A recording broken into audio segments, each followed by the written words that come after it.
Ciao Juventini of the world, my name is Giuseppe, welcome back on the channel. Let me fix my camera first. Oop, that was something I forgot to do. I hope you're all doing well. Oh, I forgot to put... is it okay in lighting, or should I put it a bit stronger or not? Let me know what you think here. I don't know if it's enough or not, because I have extra lights. Let me know if the lighting is good, if the sound is good, if you hear me well, if you see me well. Technical things. I actually totally forgot that the game Girona against Atletico Madrid started at 9:30. I believe I was really thinking they started at 9 p.m. Italian time, and I planned the live here at 11:15. I should have planned it, like 15 minutes later, because I was watching the end of the game. What a spectacular game. It's 3-3 with a hat-trick of Morata. Morata, that just scored a hat-trick. He's the best top scorer of 2024 already in the world. What a guy. People are telling me just hipster. No, because it's I'm not dressed like Juve today. I know. I should, but wait, I'm a bit distracted by the game. 5 minutes to go, but I will try to watch the rest a bit later. Oh, Alvaro Morata. Hat-trick of Morata. I'm happy for the guy. I'm extremely happy for Alvaro Morata, because the player that I really like. The thing with Alvaro Morata, indeed, 4, because one was cancelled, indeed. And then he's also missing another one. No, it's like Morata against Girona. That at the moment, if the result stays like that, it's actually Real Madrid that becomes winter champions. But who cares? Today we have to speak about a lot of things. We have to speak about... No, wait, because I didn't even check if...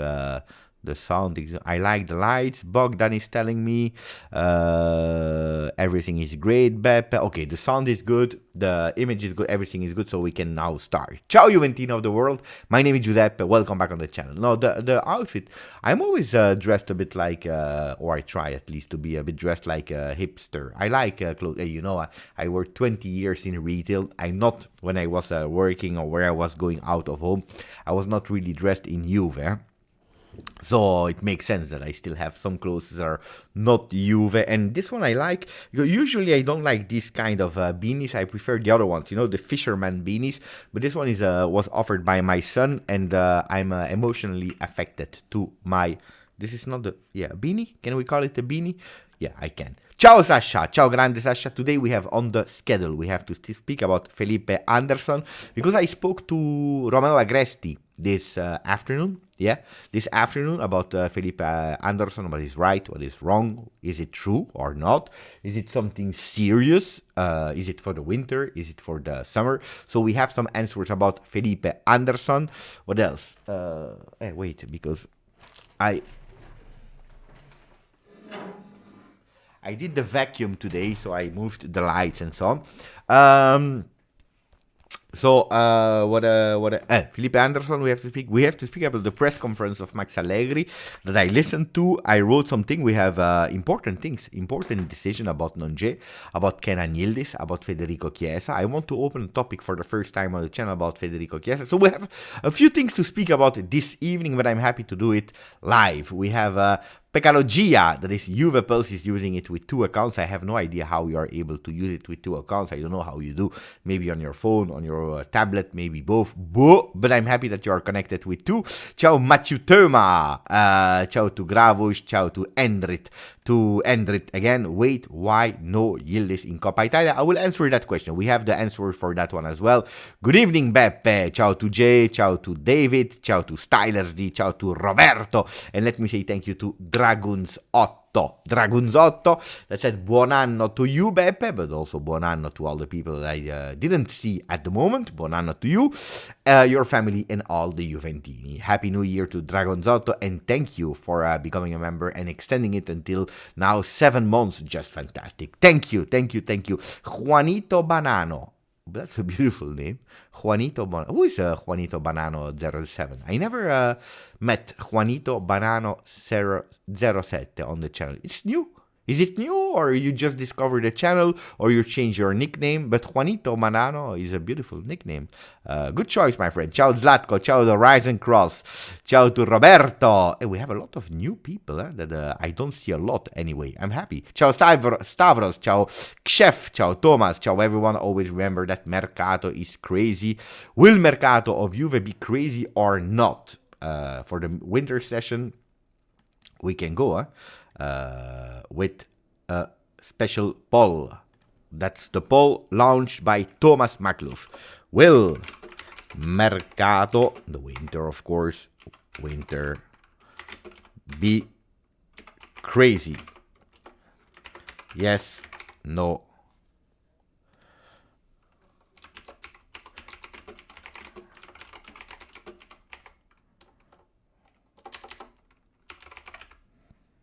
Or I forgot what mercato means, because the last time we didn't do any. Ciao Gerardo, grandissimo Gerardo. Juve Felipe Anderson is a good name to consume it during the winter mercato, but that's all for our pitch. It is a different story. No to Yildiz at the all, or he won't start. Well, this is actually the very good question that I'm asking myself as well. Ciao Mlaggio, ciao Stavros, again, ciao Mista, Zeb, ciao Mr. Football. Hey, I just opened, for the people that they want, I just opened on Instagram my new account because I had to do it. Because the last time I posted a video, a reel on my GJustjuve Instagram, and people were...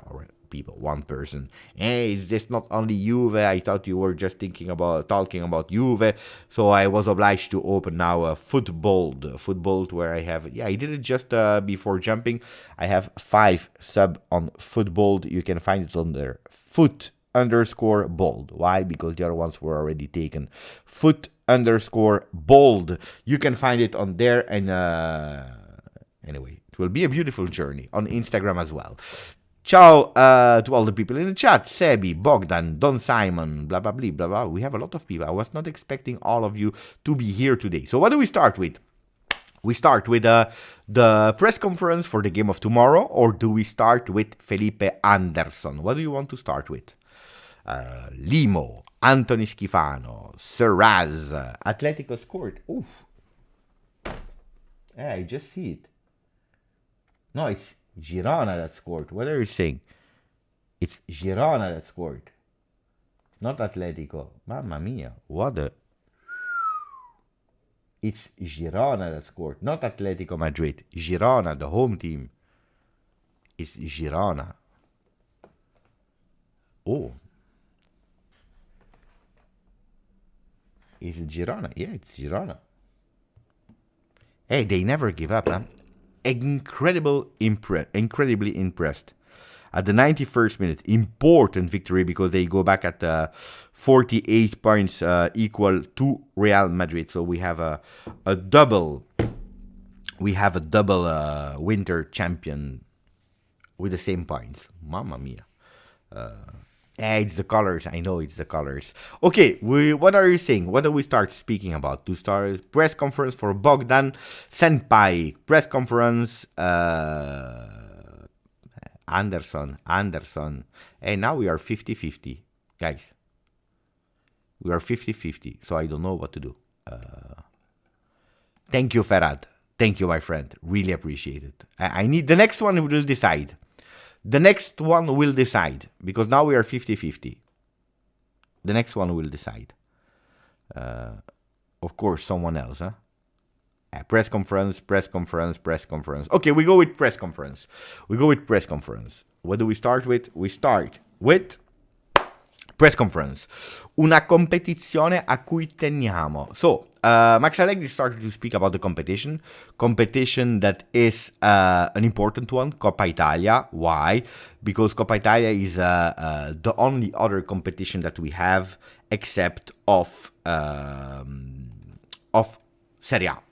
Because we know it, in the past we had more competition. If we are lucky, we have the Supercoppa Italiana, we have the European competition, the Champions League, that is Serie A, and then you have Coppa Italia. 4 different cups and competition to play in.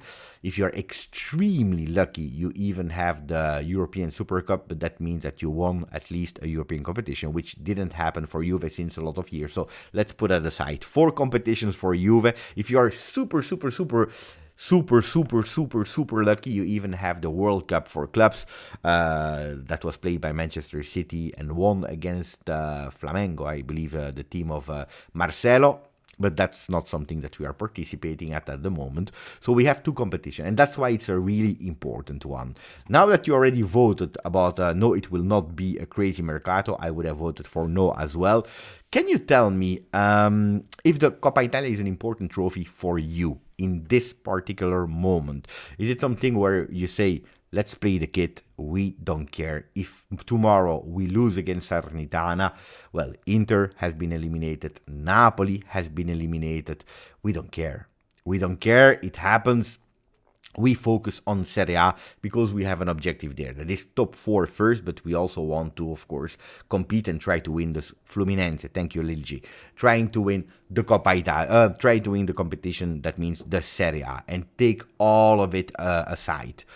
Or you say, no, it's a Coppa, it is a trophy, it's something that we want to take home. We already won 14, we are the record winners of the Coppa Italia, so we have to continue, because every single competition that we are playing in, we have to do it. Max Allegri said it is a really important competition that we are taking care of. We are caring that about that cup. We like that cup, we want to go for it, and it's a competition that we want to win. So you are telling me, yes, we need silverware.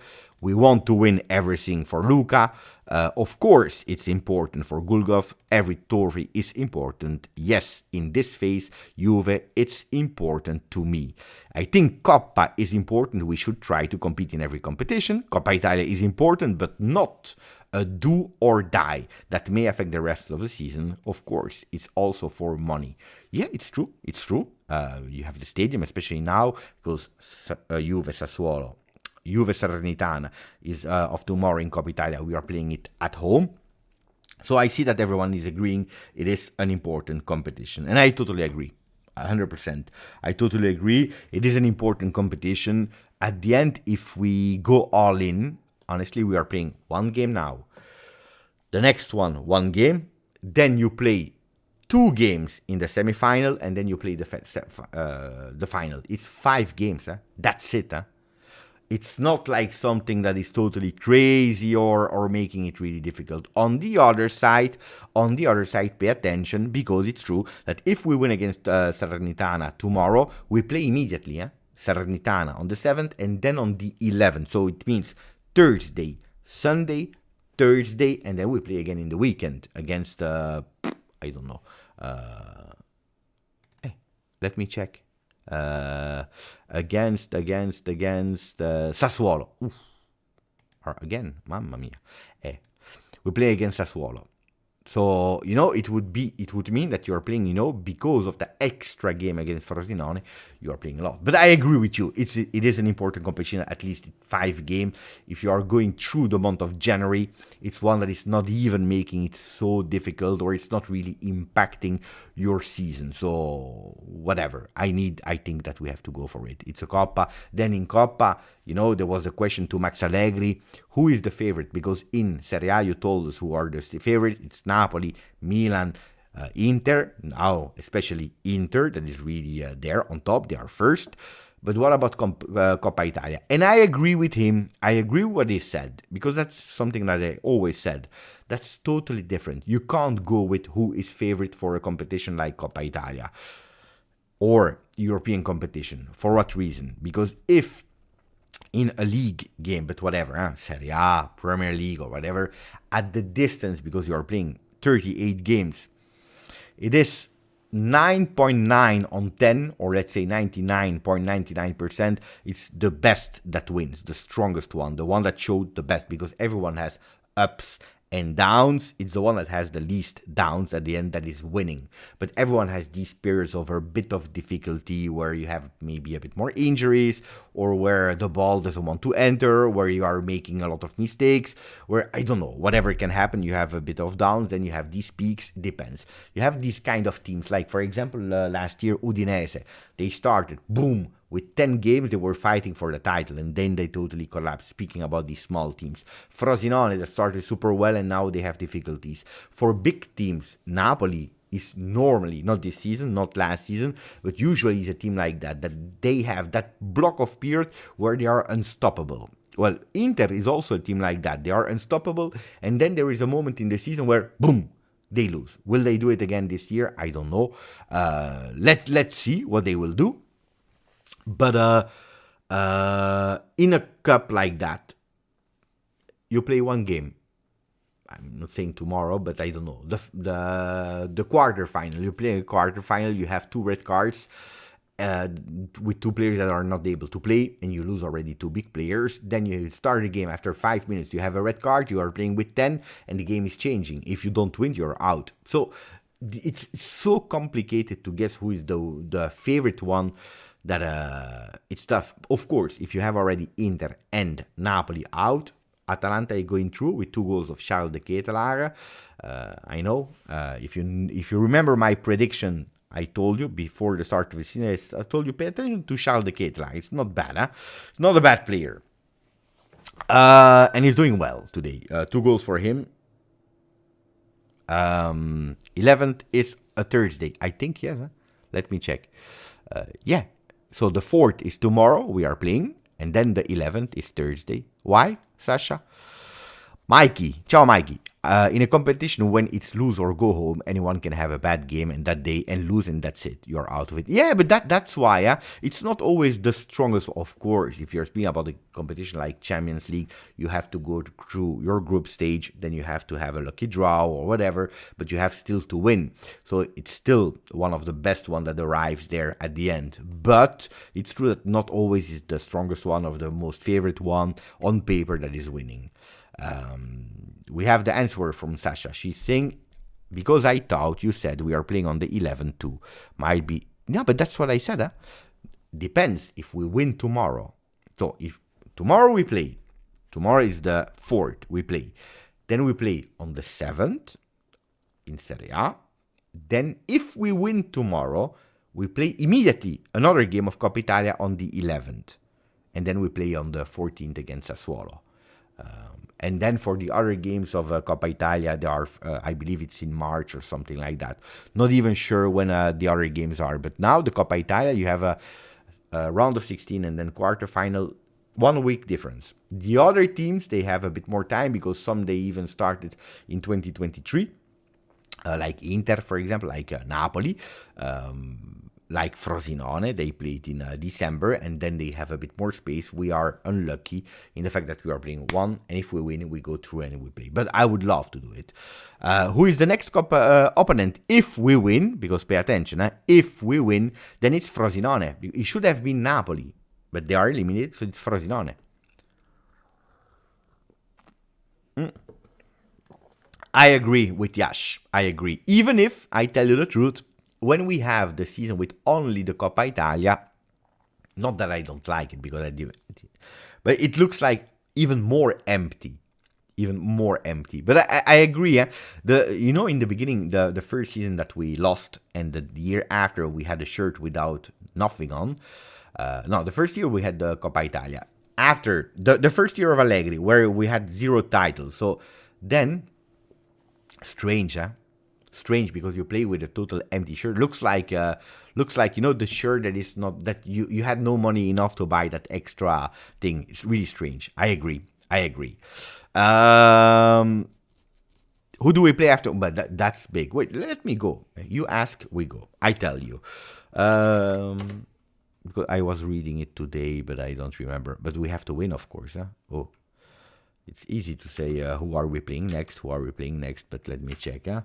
So, il tabellone della Coppa Italia. Let me check. Here. Can we put it bigger?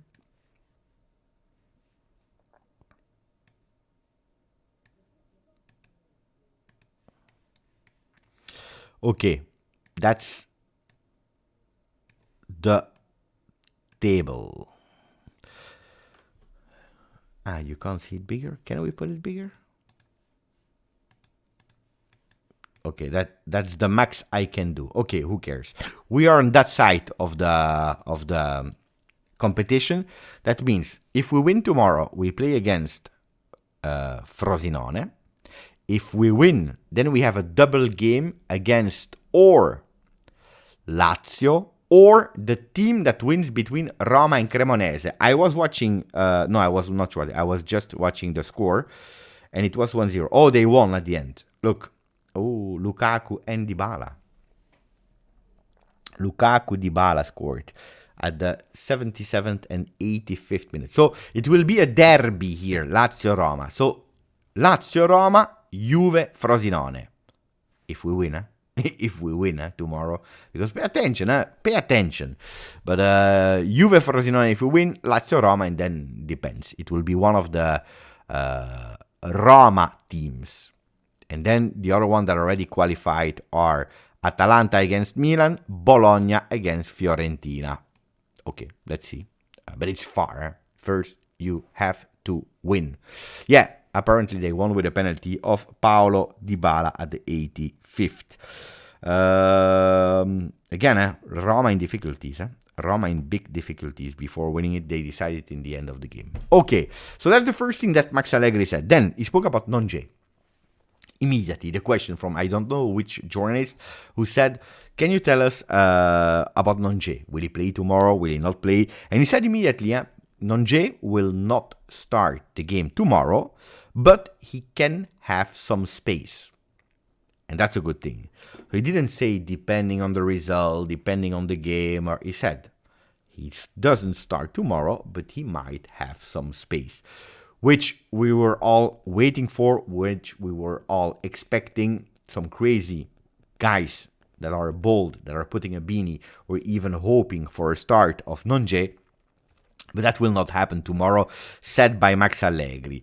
I will put you the tactical pad, so we can already do. I didn't see if it was a penalty or not for Roma. I can't watch 5 games simultaneously. So let me go with up. Let me go with the team that we have, and then we will make them step by step for the certainties that we have. Okay? Because Max Allegri already gave us 3 names. We have Perin in the goal. He said it. So Perin will start tomorrow. Then we have Rugani. I don't know where, but Rugani. We have Locatelli. He didn't mention it, but he's not playing in Serie A, so we can think that he can start. Cambiaso was not mentioned by Max Allegri, but because he rested the last game, big chances that he starts. Then we have another name that he mentioned, and it is Federico Chiesa. So the names mentioned by Mr. Max are Perin, Rugani, Chiesa. These are the 3 names that have been mentioned. Okay, we'll come back and we'll try to do the rest. If we think that Nonje will not start, Locatelli starts, Cambiaso starts, he said he will put the best team to win that game, or at least the best team that he thinks that can beat that team. The best team that can beat Salernitana. I believe that Rabiot will play. I think that Bremer might rest one game because he's the player with the most minutes in his legs. So if Bremer rests, Rugani starts here. I think that Danilo can rest after coming back from injury. He's not in his mega form. So I believe that tomorrow we can see these guys plus Gatti. And then we have a question mark about who is going on that side. That's a big question mark for me at the moment. So let's see.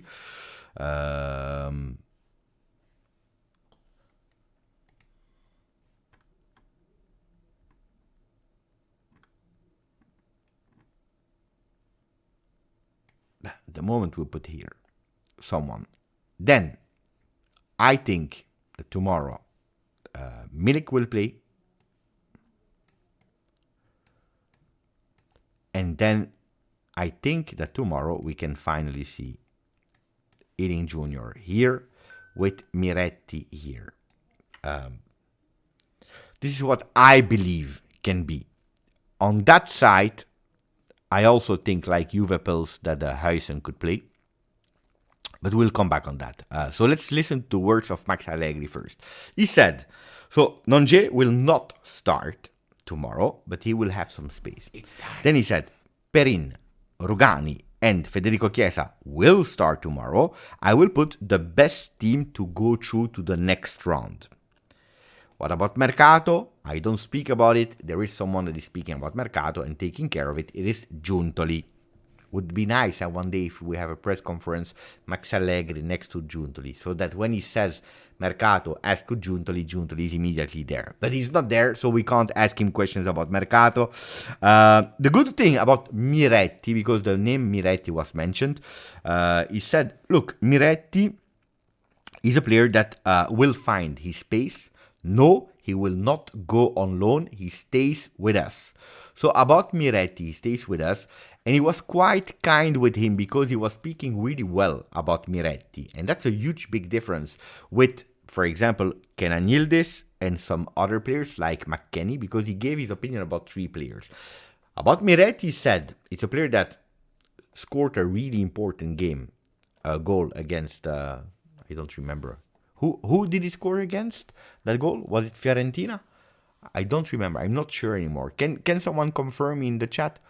The goal that Miretti scored was against, I think, Fiorentina, but I'm scared that I'm saying stupid things. Fiorentina. Thank you. So, Miretti scored an important goal against Fiorentina. It's an important player for us that is having a difficult moment, it's true, but he will find his space. He will not go on loan. He stays here at the club, at Juventus. And you see that he's speaking actually good about him. He's giving him confidence. He's continuing to say, hey, you're a good player. You have beautiful potential. So heads up and continue to work because I trust you and you deserve my trust. That's a beautiful way of speaking, especially when you are comparing with the words that he said about the 2 other players. What about McKennie? How did he change? How did I change him? Because these were the questions that were asked to him. He said, I didn't change anything. And he didn't change. The only thing is that he grew a lot. He became even mature. He came back with a lot of will. He had the desire to do much better. But of course, there are still 5 months to go. Until the end of the season, he needs to continue to do well. He needs to continue to run. That's important. He's not saying, fantastic player, he grew a lot, he became fantastic, what a beautiful season. No, he knows that McKennie is doing well at the moment. Great. That's what he had to do. He came with the will and the desire to do well. He's doing well. He needs to continue. Because you remember a few weeks ago, maybe a few months ago, when we were speaking about McKennie, he said, face to face, I spoke with him and I told him, it's you break it or you break it or whatever. How do you say? You break or you go. You win or you lose. How do you say? You break it breaking or help me in the chat. There are some expression like that. I have absolutely no idea how to pronounce them. I know them, but fail or break, no. Fail or break, I don't know. Break or make, grande Madi. Grande Madi. It's break or make. And I think he was totally correct in saying or you flop or you go. So you break or you make. Thank you guys. You're fantastic. You see, I'm learning a lot, and thanks to you. So he was not speaking extremely well about McKennie. He was not just sharing compliments and appraisals and saying you are fantastic. No, because he's doing well, but he needs to continue. That's the minimum what we are asking to McKennie. That's the minimum that he has to do. He has to do his job. Then he spoke about Yildiz, and that's a big question mark that I have. Because when they were asking, will it be the third game from the start consecutively from Yildiz, he said, tomorrow Yildiz doesn't play. Domani, di sicuro, tomorrow, certainly Yildiz doesn't play. And here I have million of questions. Ciao Cecilia, buon anno Cecilia, ciao Anin. Here I have million of questions, of course. What does he mean with certainly Yildiz doesn't play? Because he didn't mention from the start. Is it only from the start that Yildiz doesn't start? Could be, because he's thinking about him against Salernitana. Is it the entirety of the game that doesn't play? Would be strange, because we are already missing Moiskin. If you think certainly he doesn't play,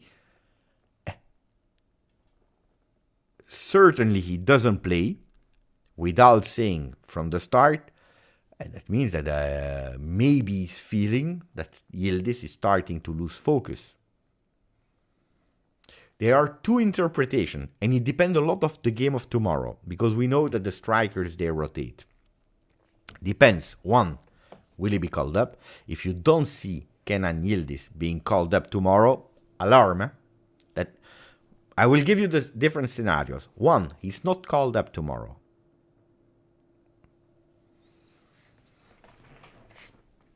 He did a stupid thing. I don't know. He arrived late. He answered to some teammates in a way with too much ego and whatever. I'm exaggerating. I have absolutely no idea. Could be not called up. He's called up, then we have to see, because he's not starting. That's a fact. He's not entering. It can be because Federico Chiesa is in top form. He wants to play the 90 minutes, whatever.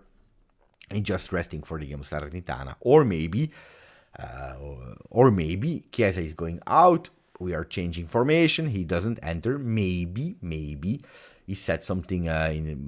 Max Allegri's feeling that he needs to be put on the ground, and that's important to understand. No, he's not injured, Madi. He's not injured. Then the third solution is simple. He forgot to say in press conference, Yildiz will certainly not play tomorrow from the start. And then we are just making paranoia out of nothing. So three cases. Not called up, problem, bad behavior. 2, called up, he doesn't play any minute. Max is bringing him back on the earth. 3, Max misspoke himself, and then he plays tomorrow in the second half. I don't know what is the real journalist. No, Abay, he will not start tomorrow. That's a fact. He will not start tomorrow. I'm sure about it. And you see the difference. Pay attention. And that's something that I really appreciate from Max Allegri.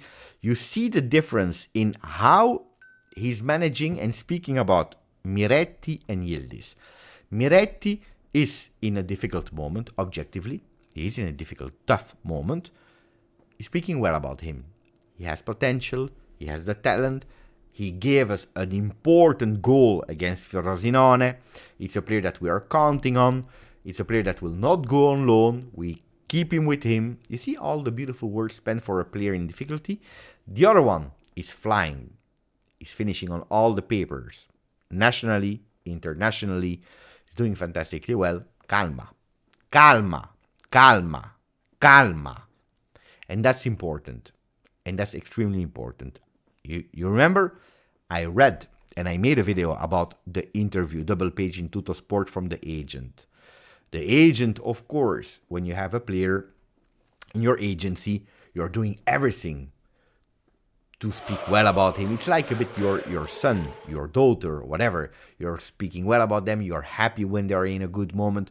But when I was reading to it, and he's right, but I saw a lot of, it's not arrogance, but really a conviction of this guy is ready. He's a number 10. He should be a starter every single game.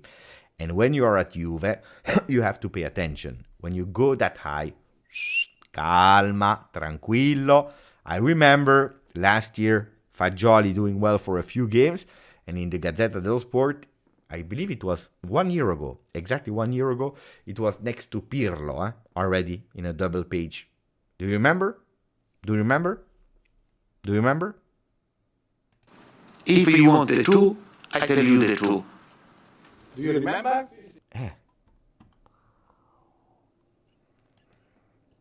So what did he say, Max Allegri?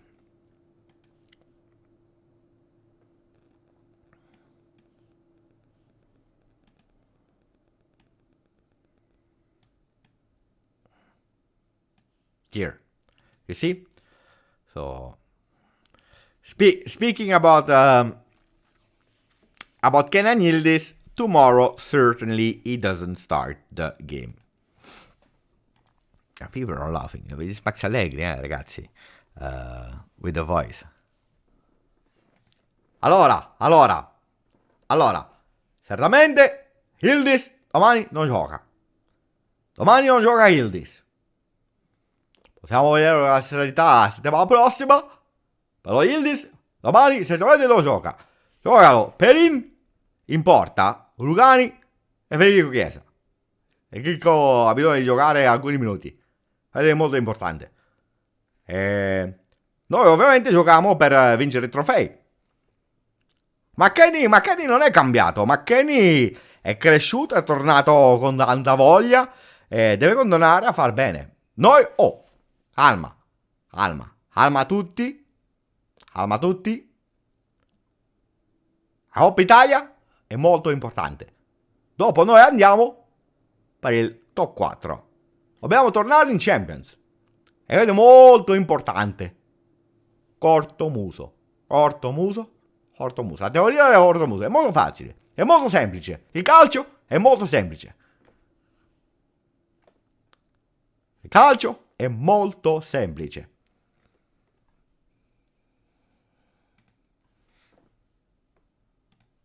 Let's go.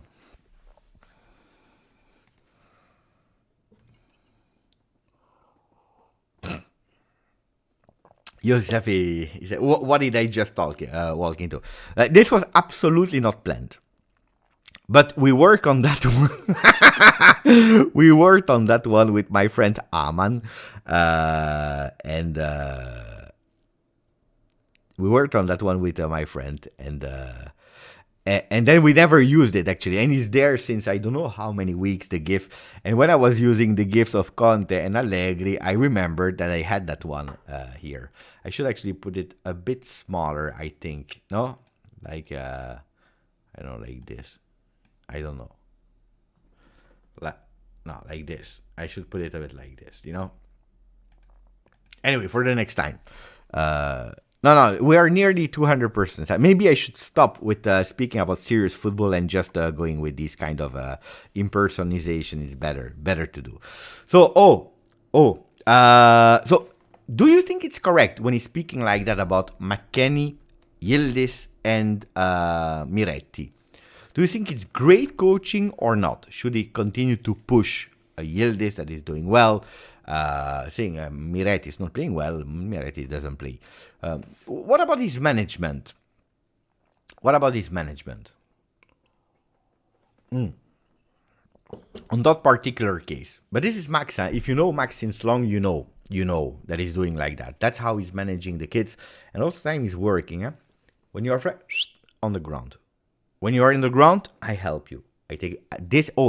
This is, of course, the public messages. This is how he's speaking in front of everyone. Then in the locker room, he can go and can speak in another way.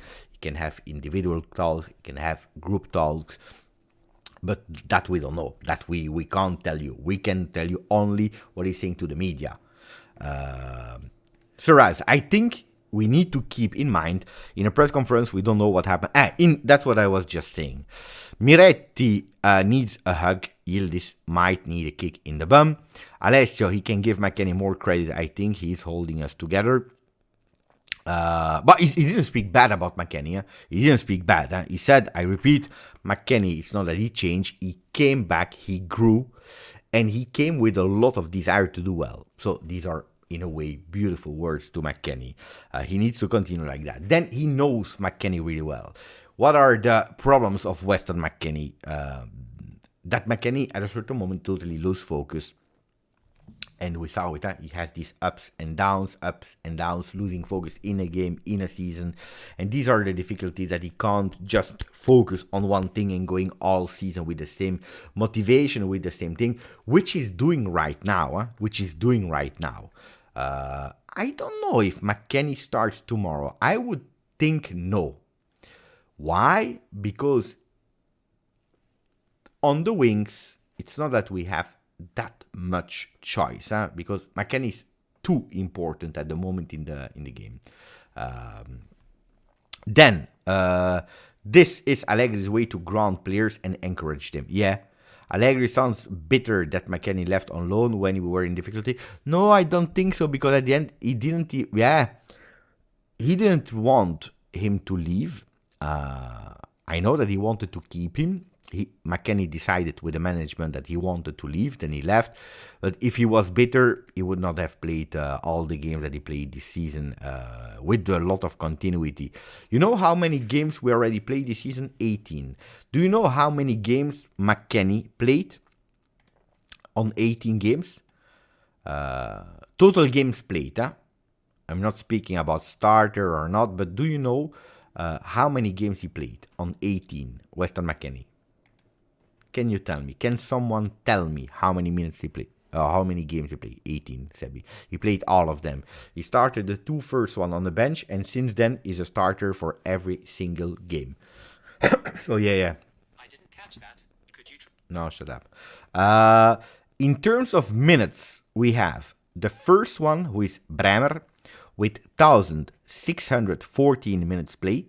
He started every single game. And then you have second position is now equally Szczesny with 1,440 and Rabiot 1,440, 16 games started. No, 16 games played. Played and started 16 games. Then you have, so these are both second. Third is McKennie, 1,427 minutes. Fourth, and then you have behind him Locatelli with 1,420. So the top is Bremer, 1,614. Equally, Rabiot and Szczesny, 1,440. Then you have Weston McKennie at 1,427 and 1,420 for Locatelli. That's it, huh? That's why I tell you, because Locatelli will not play in Serie A the next game, that I think that Bremer could possibly rest. He's doing really well, huh? But I think he will rest tomorrow, Bremer. That's why I put Rugani in the center of the defense. He's a motor at the moment. Yeah, 16 games started, 18 played for him. I really like how he handles every player individually, choosing the right words in front of the press. It shows he wants the best from them and he gives them courage. But how many times did he speak well about Dusan Vlahovic? When the world was criticizing him, or at least 70% of the fans, well, he was really praising him. He's doing well. He's just missing the goals, but in terms of technical performance, he's doing well. He's growing, where we were not 100% certain about, not only because he didn't score, but also about how he was playing. You see? So when players are doing bad, he's raising him, taking them from the ground. Then, what else did he speak about? Oh, that's it, huh? There was the last question that's important. He said, will we ever be able to see them playing together? Yildiz, Chiesa, Dusan Vlahovic. Where he didn't say no. Huh? He said everything can happen, everything is possible, we can do whatever.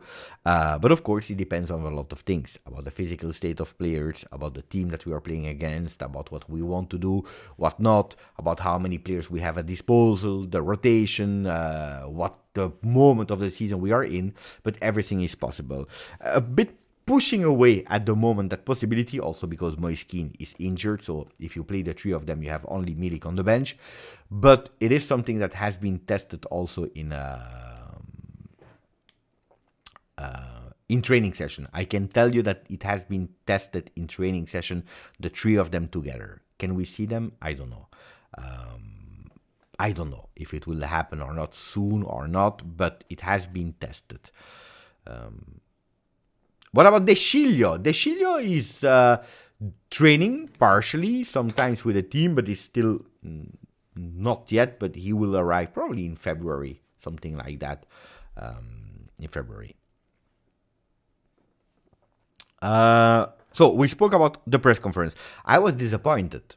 I tell you the truth, because a usual standard Serie A press conference, 18 minutes, something like that. When it's longer, it's 20. When it's shorter, it's 16, 17 minutes. But an average of 18. Today, who can guess how many minutes was the press conference of today? Let me check if I can go again. I know it, but who can guess how long was the press conference of today from Max Allegri for preparing the game against Salernitana? How many minutes, guys?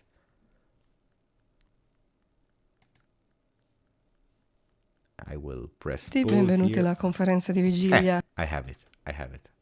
I will show you later. Tariq. Fantastico, Tariq. Look. You can see. No, you can't see it. Wait. Like this. Here.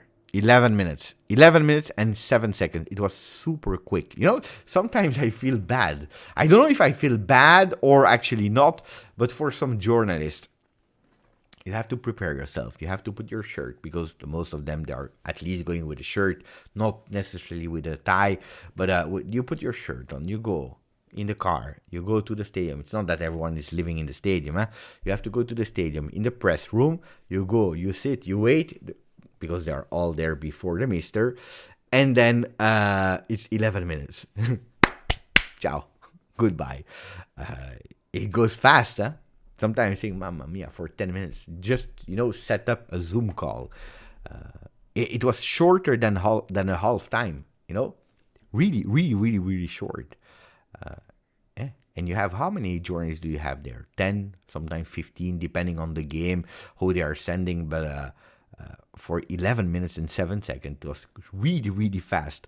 But in these 11 minutes, nobody asked about the defense. Nobody, of course, he said Rugani, but from the moment he said Rugani will play, Perin will play, Chiesa play, nobody else asked.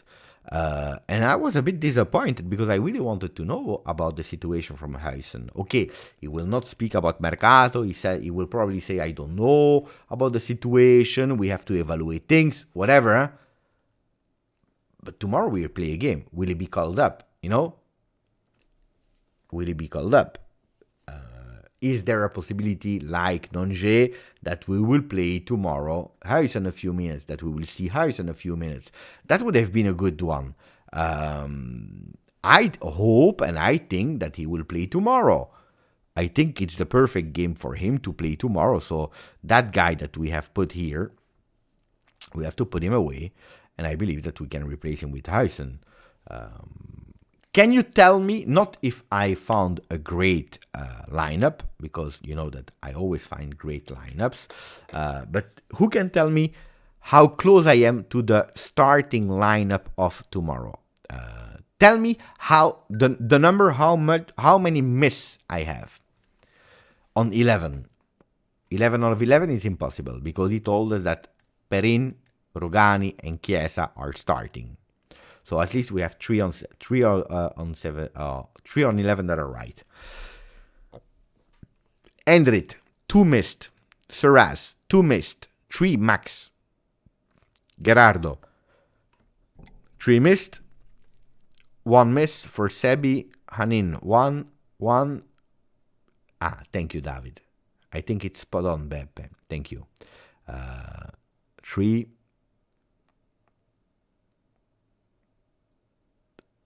Vlahovic instead of Milik. Antonio. Could be, huh? Could be. I think it will be Milik tomorrow. I think it will be Milik tomorrow to start the game with. Because we saw a beautiful relation and dialogue and communication between... you know what? Tomorrow, I think that tomorrow we start like that. Okay? We start like that. And depending how the game goes, of course. Depending how the game goes, I think that Rabiot will go out. And he will let him his space for Nonge. That's one. I think that tomorrow we could possibly see a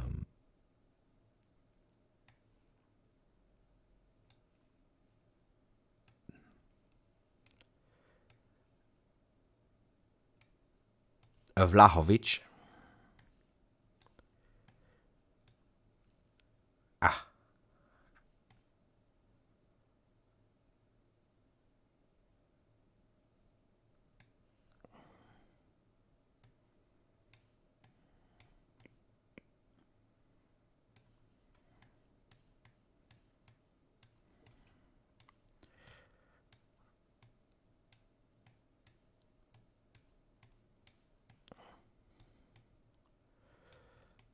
Second sub, huh? First sub, normal, just Nonge for Rabiot. Second sub, we change slightly formation. Could be, huh? Even if, no, guys, no, I'm completely wrong. No, forget about that one. Forget about that one. I forgot about Huijsen. No, forget.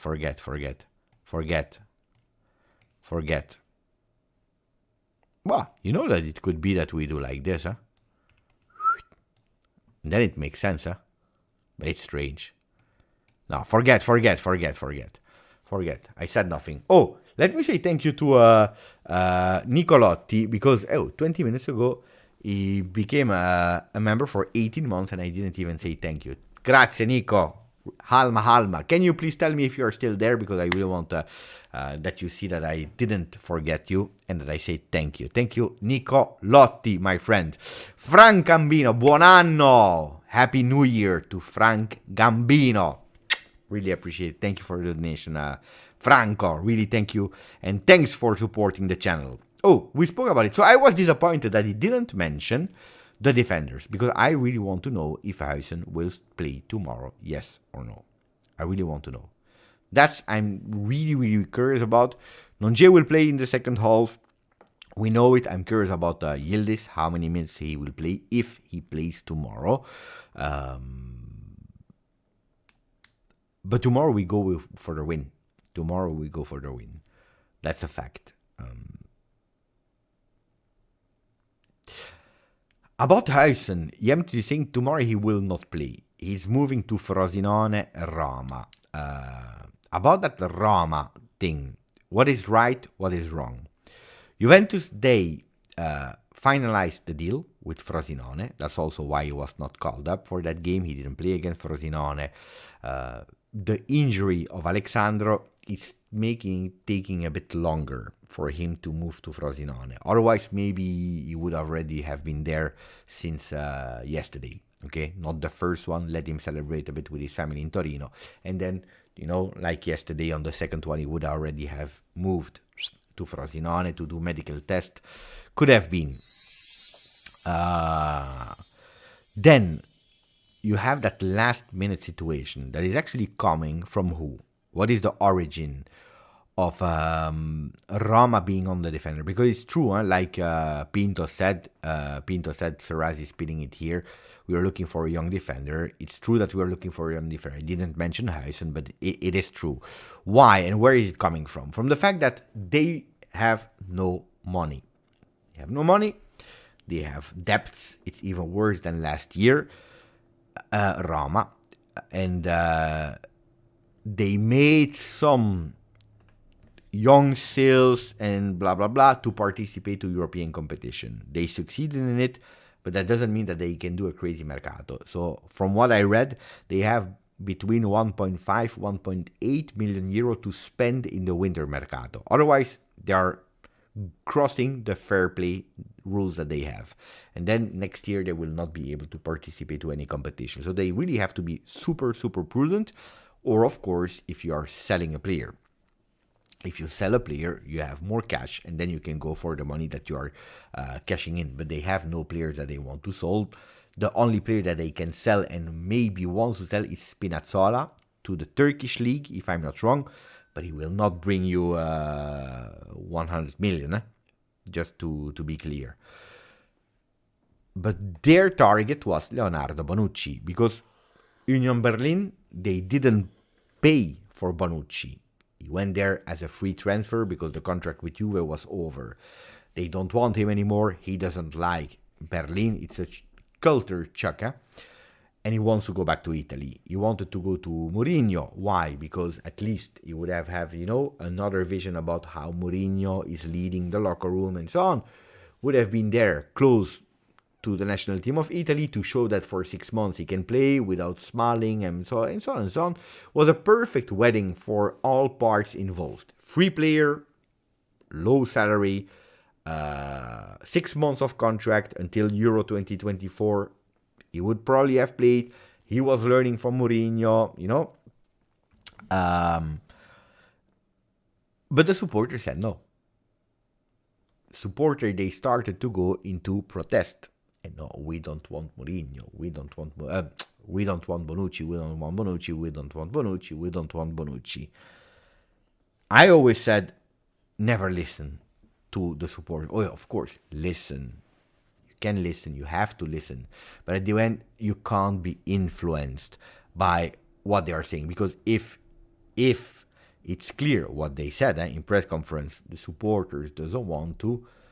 And in an environment like the one of Roma, it's important to have no toxicity from the supporters and so on. Well, from tomorrow, it's the supporters that are doing the mercato, at least not for signing, or at least they are not able to sign players, but they will have a kind of veto. We like, we don't like. We like, we don't like. Tomorrow you go for, I don't know, another player, let's say Rugani in the winter. No, we don't like, and it's over because they go in protest. We like, I don't know, whatever player, and no. Maybe I'm just saying like that, I'm inventing stories. We want Kvaratskhelia, Roma, okay? Not the Kvaratskhelia from Napoli now, or last season. The one from Georgia. And no, we don't like. We don't like Kvaratskhelia. We don't want him. We don't know him. We go in protest. No to Kvaratskhelia. No to Kvaratskhelia. They say no, and it's over. So it's really dangerous when you're really going like that. And now they are really in difficulty. So what is the solution that they found? Mourinho is a smart guy, You know it, Maximum of respect to the men. If you have him in your team, you love him. If you have him against, you hate him. That's a bit Mourinho, but he's a smart guy. He went, during the game, Juve-Roma, he went to Huijsen, he hugged him, and Huijsen was a bit in shock. You can see it on the video, It's like, hey, he knows me. When Mourinho knows you, when you are 18 years old, it's touching, When Mourinho perfectly knows who you are, you played how much? 12 minutes in San Siro? That's it, 15, 18 minutes, I don't know. How many minutes? Let me check. Without 12 minutes. 12 minutes without injury time. 12.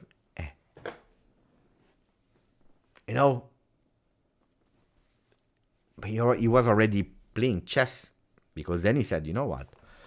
He needs playing time. Juventus is about to loan him to Frosinone. If we go, we have no money, we take a player for 6 months on loan. Hey, good, huh? And now, of course, the entourage is thinking, what do? We go to Frosinone, where a team where he wanted to go, or we go to Roma? Honestly,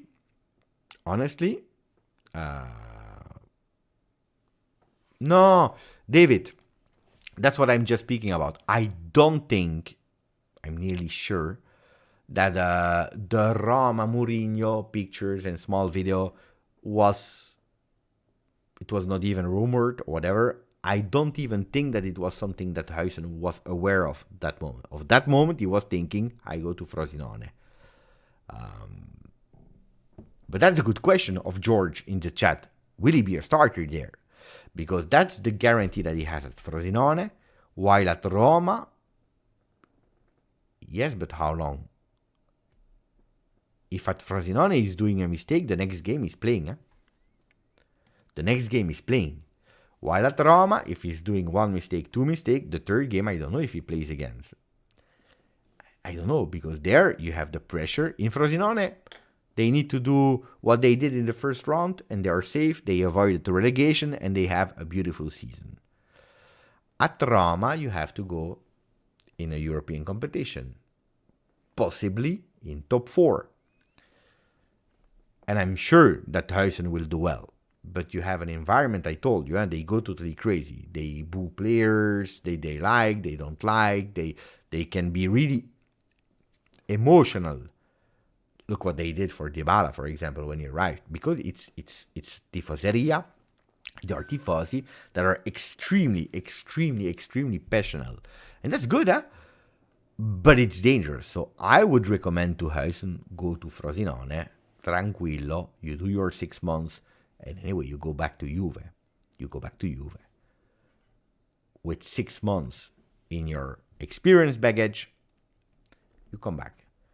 At Roma, it's dangerous. Then, of course, if you know that you can be trained for 6 months for Mourinho, you can go to a club, Roma. You can even have, because they have more competitions at the moment.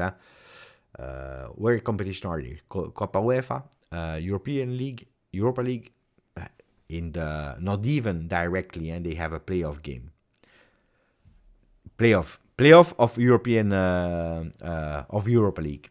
But if they go through, they have a lot of competition to play. So it's difficult. What would you do, Huijsen? Oh, let me check. Or you can go with Caio Jorge, with Souley Barrenechea in a team where you have nearly the certainty to play. Or you go to Roma, where you can already start playing a European competition, but you are not sure. Let me do a vote. Let me do a poll. So, what would you do? Loan Frosinone, loan Roma. See, we are speaking about 6 months, huh? Boom. Let me know. In the meanwhile, thank you to Adbin. Grazie, my friend. 26 months. That means that you're there since the very first time I activated the memberships. Ciao, Beppe. First of all, Happy New Year. Happy New Year to you and to all the Juventini in the chat. I really hope we lift the trophy this year. Forza Juve. Long live Allegri. Adbin is a big fan of Max, huh? So thank you, Adbin, for 26 months. Really appreciate it. Happy New Year to you, to your friends, to your family, and to all your loved ones. But especially to you, Adbin. Really appreciate it. So what do you say, guys? But wait, I'm asking again. Maybe the question better. Not what you want, huh? Not what you want, because of course we all want him to go to Frosinone and not to Roma. But if you were Huijsen, okay, Huijsen is not born a Juventino. What would you do if you were Huijsen for 6 months? You go to Roma, you go to Frosinone. Honestly, what is the best? What would you do? With Frosinone, it's nearly a done deal. With Roma, they have to speak. Abba is saying claro to Frosinone. David is saying could be great to Roma. I would go to Roma, but the best solution is probably Frosinone. If it's a player like Miretti with some development, I would have loaned him to Roma, but a player that lacks the minutes he needs for Frosinone experience now. I'm preparing to be a legend of Juve, I go to Frosinone. It's true. I don't know if he would do that, but there are some players where he's not really kind with. That's true, when he doesn't like them. But I don't think that would be the case with Heisen. It depends on the game tie they give me. But, Chubb, at Frosinone, you are nearly it's a guarantee that you will play all the game. At Roma, they will tell you, yeah, you play. Then you don't know. Then you don't know. Then you're not sure. I would go to Roma. I back myself to succeed. Why would you? What does that mean? I understand what you say. I go to Roma. I back myself to succeed. Okay. I understand what you mean. I go to a bigger club, and then I will make sure that I count on myself to succeed. Could be. How familiar is Huijsen with Soulé, Enzo, and Caio? This is a huge factor. Good question as well. With Enzo, no, because you already played in next gen. But he knows them from the tournée in USA. That's a fact. Then it's true that Soulé was the first one to go with the first team, while Huijsen was already still with the under-19. Barrenechea was with the next gen, and Caio Giorgia was playing with nobody because he was in a J medical. And then when he went to the next gen, that's the moment when Barrenechea went to the first team, more or less. So playing together, he played a few games with Enzo, a few games with Soulé when he went down Soulé to play a few games, yes.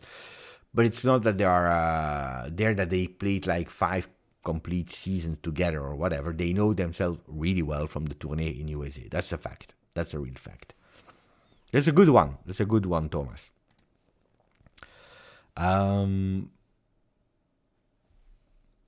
Bob is already thinking about the future. Of course, we don't know what will happen with Soulé.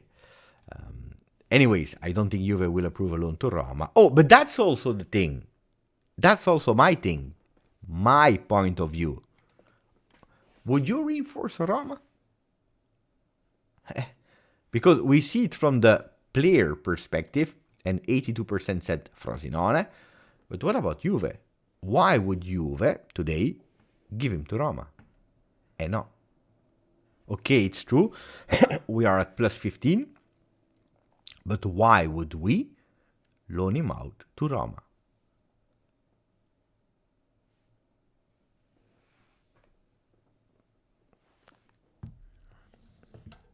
Frosinone, I understand.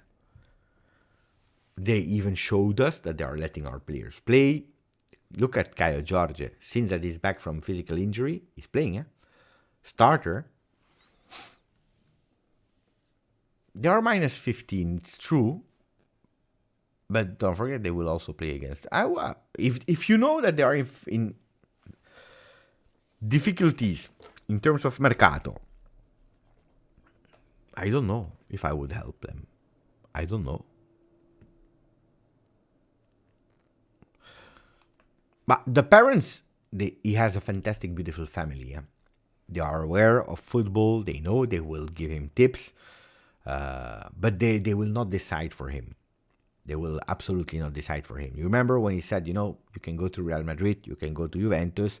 If you go to Real Madrid, you know the language, you know the culture, you know the country.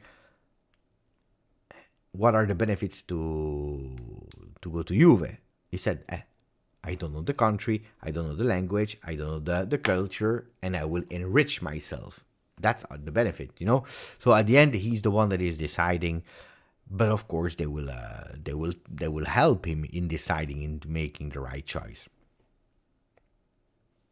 I would loan him out. If I was Juve, I would give him to Frosinone. 6 months, basta. Honestly, if I was Juve, I would keep him. Punto. I would keep him and I would start him to play. Already tomorrow against Salernitana.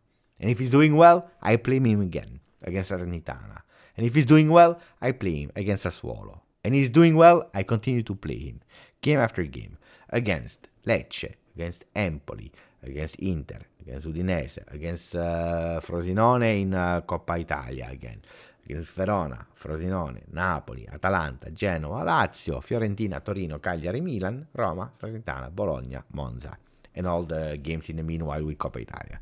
That's what I would do personally.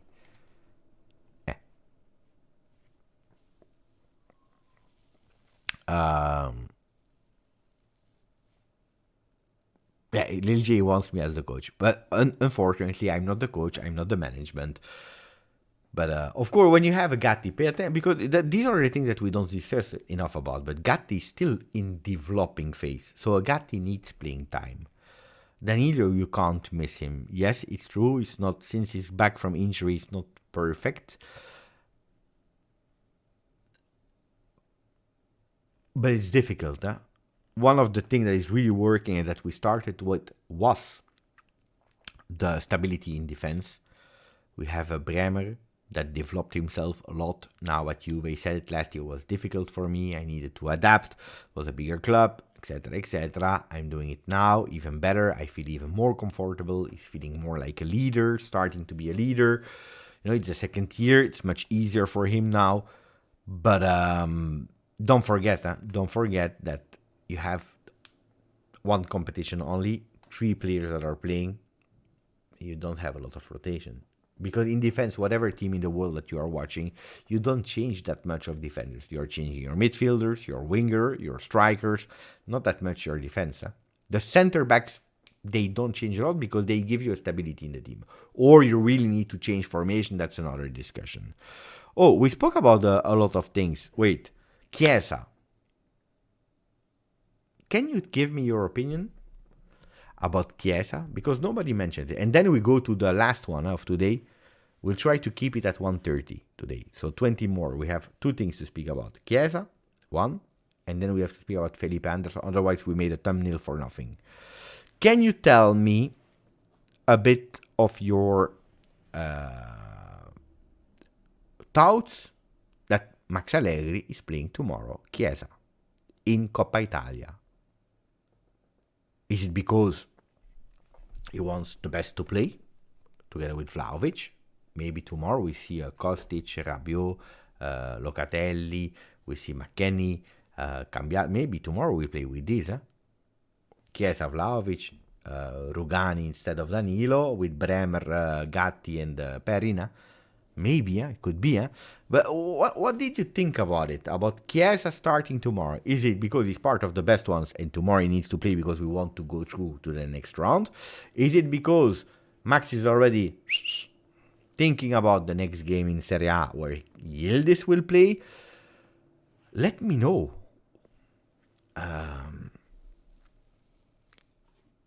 Neven, Yildiz is over Chiesa at the moment. Chiesa, I don't feel he's sereno for Juventus. Sereno means serene, relaxed, free-minded. Our defense was doing fantastic with Organi, then he's shaky all season. All season, I don't agree, Omar, but since he's back, some moments of the games, yeah. And especially when he's playing on the left, I agree. With Yildiz playing 2 games, he gives minute to Chiesa. Chiesa will leave this summer to Premier League. Allegri is challenging Chiesa by treating as a bench player. Show me that you are the best in the team. He can't risk entering with a weaker side. Chiesa plays tomorrow. Yildiz start on Sunday. Why not play Chiesa? No, because you have only... At the moment, David, it's not... He said it, huh? Everything is possible in life. But tomorrow, you have only Milik on the bench. You play with 3. You have only 1 on the bench. You are playing 3 days later. Maybe, if you're lucky enough and you are able to win, you play then 4 games in 2 weeks. It's stupid. Not your idea is stupid, but now the timing is stupid to try this at the moment. Then, parts of the game, yes. Starting, no. Okay. I believe indeed that Chiesa is at the moment still mentally not at 100%. That's what I think, yeah. The last time that he started the game was Genoa Juve, the 1-1 that we did. Before that, he played all of them. He didn't play against Frosinone.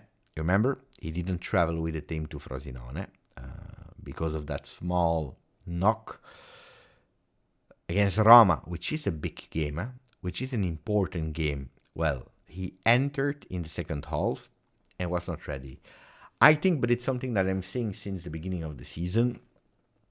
I think that Chiesa is mentally still not 100% healthy. Physically, yes, with some ups and downs like he had. But as soon as he's feeling it, retracting, pay attention, I'm not over it. And every time that the player is going with a fall on him, it looks like he's risking his life because he's scared. And when you are playing with fear for an injury, that's one of the worst things that can happen in football. Seriously, yeah? So at the moment, it's not a free-minded kid. Then you see he's entering as Roma, he's making the difference. He's going there, up, giving a pass to McKennie, that McKennie missed. He's scoring a goal that was correctly cancelled. He's doing one stupid mistake there in front where he gives the ball to Rama. That was really dangerous. But except of that, you see he's entering, he's making the difference. But according to me, if you miss a Frosinone, if you don't start against Roma, and I don't believe it's because of technical choice, you play a Yildiz over Chiesa. That means that mentally still not there. And that's why I think that tomorrow he plays. Because Max wants to say, basta. You play. If we lose, we lose. But we can't miss in Serie A. But he needs to show himself. He needs the minute. He needs to. And in the important game against Roma, he didn't want to risk him. Because mentally, he's not sure. In the game, in Salernitana, in Coppa Italia, he's receiving them.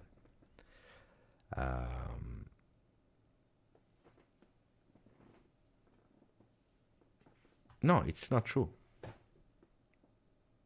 I don't know where you read that, Omar, but it's not true. He never said that. Never. The right words are Yildiz più 2 attaccanti, Yildiz plus 2 strikers, question of the journalist. He said, with a face, no, at the moment, he said, everything is possible. It depends of a lot of things. The moment that we are in, the players that we have on disposal, the physical condition, the opponents, that's what he says. It will happen. It can happen. Parts of games or whatever, if we want to see them in start, it depends of a lot of factors. But at the moment, tomorrow, especially tomorrow, he said tomorrow, certainly Yildiz is not playing. I don't know where the information is coming from, but that's wrong. Then, Chiesa, I tell it here, Serraz will probably write it down. It's already a few weeks that I start to worry about Chiesa. What are the latest information that we know? That there were some discussions between the management, Chiesa, and Juventus, where they said, we make you a promise, verbal, not written, verbal, that Chiesa will not leave for free from Juve. He has a contract until 2025. He's 26 years old now at the moment. He's 26 years old. In October, so it's far away, it's next year, it will be 27. But he's 26. He has a contract until 2025. At the moment, he's not extending. We extended Bremer. The next one should be Rugani. But we extended Bremer. We extended Gatti. We extended already a few players. And this season, at the moment, Chiesa, we are not extending. The only thing that we know is there were some talks where they said, don't worry, he will not leave for free. But what does that mean? He will not leave for free. If he has a contract until 25, that means that he can already leave this summer for cash. But lower than you can sell him. So Juventus, they really want to extend Federico. then they can extend and they can still sell. But if you extend him until 27, you can cash in a lot if you sell him. If not, you have a problem, because in his last year of contract, you know that he can leave for 30 million euro. Especially for a player that is coming back from an injury where you know that he's not ready, but this is not an unusual thing. Del Piero, he needed 2 years to come back after the huge injury of 98. 2 years, he needed to come back. And he needed to adapt to another way of football. So, but I start to be a bit worried here. Because if he doesn't sign, he leaves this summer. If he doesn't sign, he leaves this summer. If he doesn't sign, he leaves this summer. As easy as that. Because Juventus will not take the risk to not cash in on Chiesa.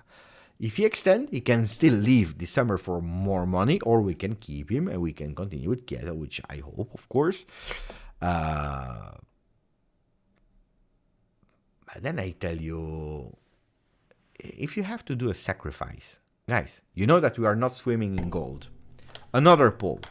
If you have to do a sacrifice this summer, not now in the winter, this summer, you go for Chiesa, Yildiz, or you go for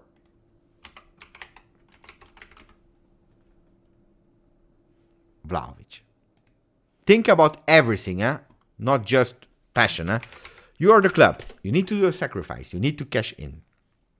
You go for a 26 years old player, Federico Chiesa, where injury, and at the moment is not 100% yet with his mind, but is the Italian potential best player that there is. You know already what you have on him. You go with Dusan Vlahovic. That will become 24 this month, 24, but he has a contract until when? Until 2026. So 1 more year. You're a bit more tranquilo there, but salary is really high, which Chiesa, if he extends, he will not lower his contract. He will ask for more money. Or you sacrifice a Yildiz.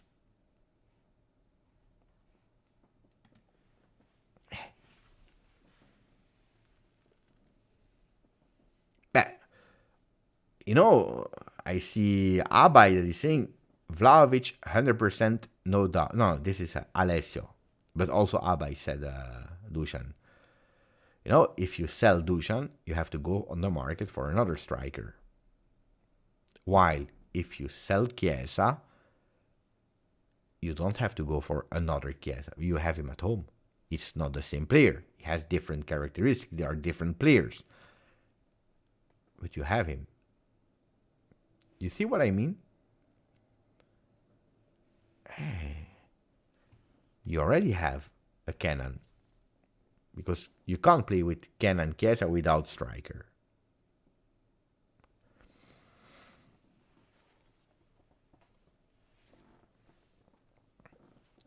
If you sell Dusan, of course, boom, your salary mass is really dropping. I don't know how much you will have. There are some talks I saw from Arsenal that is looking for a striker. They even look for a striker in the winter already. I don't know.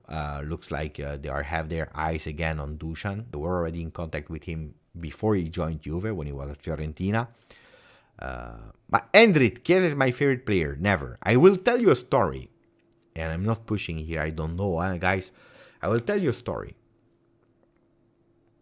I was a young kid that arrived in a team that didn't win back then, but that was with really strong strikers. Roberto Baggio, Gianluca Vialli, Ravanelli, on top of what you could find back then. You have a young Del Piero that is coming. At a certain moment, they make a choice. They make a choice of selling Roberto Baggio.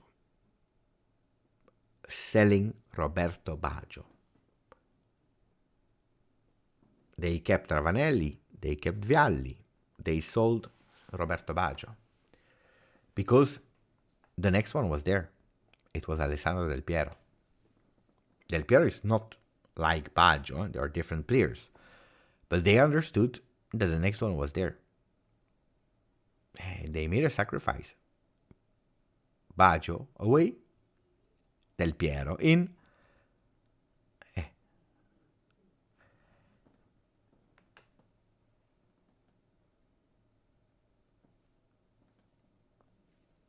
See, 30-year cycle, and the story could be that it repeats himself again. Again, I'm saying nothing, eh?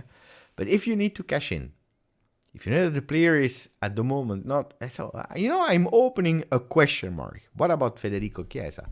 Then tomorrow he's playing, he's scoring a hat trick. He's playing again against Salernitana. All the doubts are gone. He's extending in 2 weeks, and we say congratulations. We are all happy. That's the beauty of football, that it can change from one moment to the other. But at the moment, I'm asking myself. Franco Chan, grande Franco, off to a fresh start and a new year. Thank you for the donation. I dropped off Vivi at school this morning. I will always want Chiesa at Juve, but the rest of the world wants him now. Thank you for the donation, my friend. So I will always want Chiesa at Juve. No, of course, Chiesa is the player that we waited for, that we want for, so we hope that he stays at Juve. I'm just putting, some options and some worries that I have at the moment, because at the moment we don't hear about a contract extension now. No, but no, Alessio, you didn't understand. Of course, Chiesa is not at the level of Baggio in 95. Of course, he's not at the level. We are speaking about different, but Yildiz is not Del Piero. Vlahovic is not Ravanelli. Milik is not this. Keane is not Gianluca Vialli. We can't compare players. It's just in terms of, the image that Chiesa has in our team. The image of a Chiesa, importance, like Franco is saying, I would always want Chiesa. Chiesa is Italian player, great player, this. You know what I mean? While the Vlahovic is a scorer, like a bit of the Ravanelli, and you have that young upcoming player is coming. Then, in terms of marketing, can you tell me the truth? Thank you, Franco. Can you tell me the truth in terms of marketing? Who's the one that is more marketable, also in terms of image, which is an important part of football today? Who is the most marketable player between Chiesa and Yildiz? Honestly, I'm asking, I'm not giving opinions at the moment. I'm reading to you. Saraz is saying Yildiz.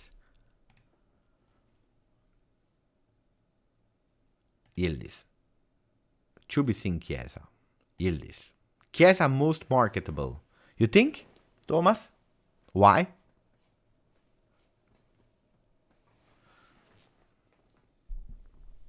Vlahovic over Chiesa in marketing. No, here it's Chiesa or Yildiz. Chiesa. Yildiz. Chiesa was whole of Italy behind him. That's it.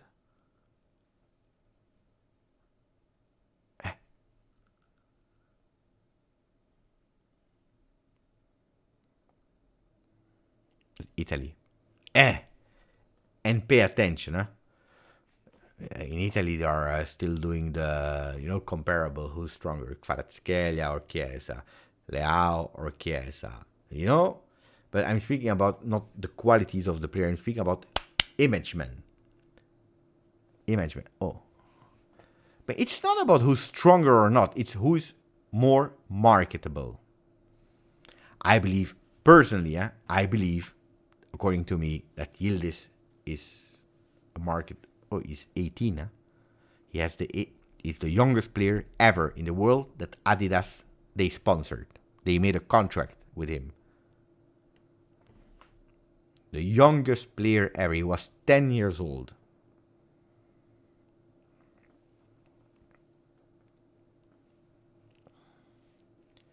Chiesa speaks English really well, I know. I spoke with him. I speak about marketing, the one that you can put in a fashion défilé, that you can put on your cover, that you can put with that aura where the kids are saying, that's the guy. Guys, honestly, I'm not speaking about who's better as a player. Now, honestly, who's the one that is social and this and this? The young kid of 18 that has a huge fan base already in Turkey. He's coming also from Germany. He speaks English. He speaks German. He starts to speak Italian. He has it in him. He already scored 1 goal with Turkish national team against Germany. Yeah? And you saw also in the clip. Do you remember that clip of with home there where you saw Danilo was the cook, Locatelli was there. You have Marchisio, Del Piero, old generation, actual generation, past generation, new generation with Huijsen, Nonje, Yildiz, 3 players. Ragazzi, Nonje, the new generation. Don't forget the impact of it. He was on Instagram last year. People went crazy. Opening jacket with a Juve shirt, the vintage one. Marketing,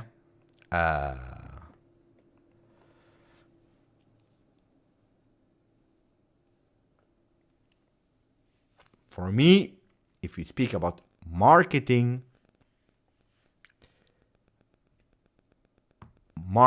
only, image, Yildiz wins. On the field, it's a total different discussion. You can't compare now 8 years old with Federico Chiesa. That's a total different discussion. Today, I agree with all the people that are saying Chiesa won the Euro. He's Italian, has the support of Italian fans. He's a player that showed already a lot of things. But on the other side, don't forget, he's 26 already, comes from an ACL, where at the moment as we speak, he's still not recovered 100%. What will he give, what he will not give. In the time at Juventus, even in the first year of Pirlo and so on, it's not someone that we saw a lot on, on all the marketing initiatives and so on. So it depends what you're looking for. Yildiz is one that he loves to stand in front of the camera.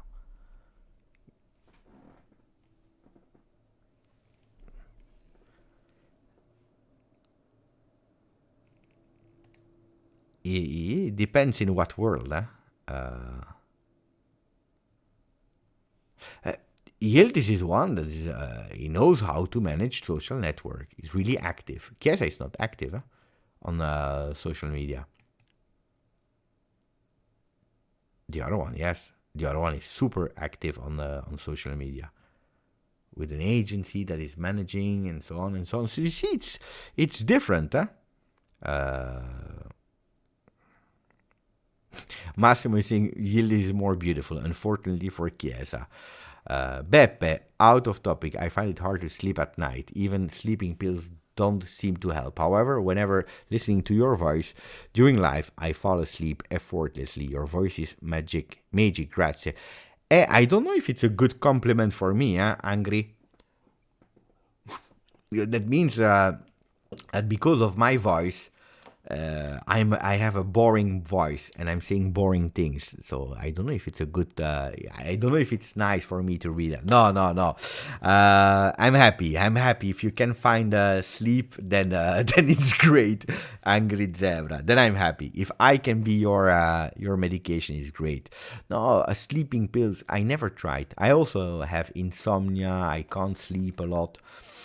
But I never tried, and I would love not to try because I know it can be, depending on the person and so on, it can be addictive. So pay attention also with these kind of things, guys. Always ask to your doctor that is helping you. But then if I can be the solution, I'm proud. I'm extremely proud.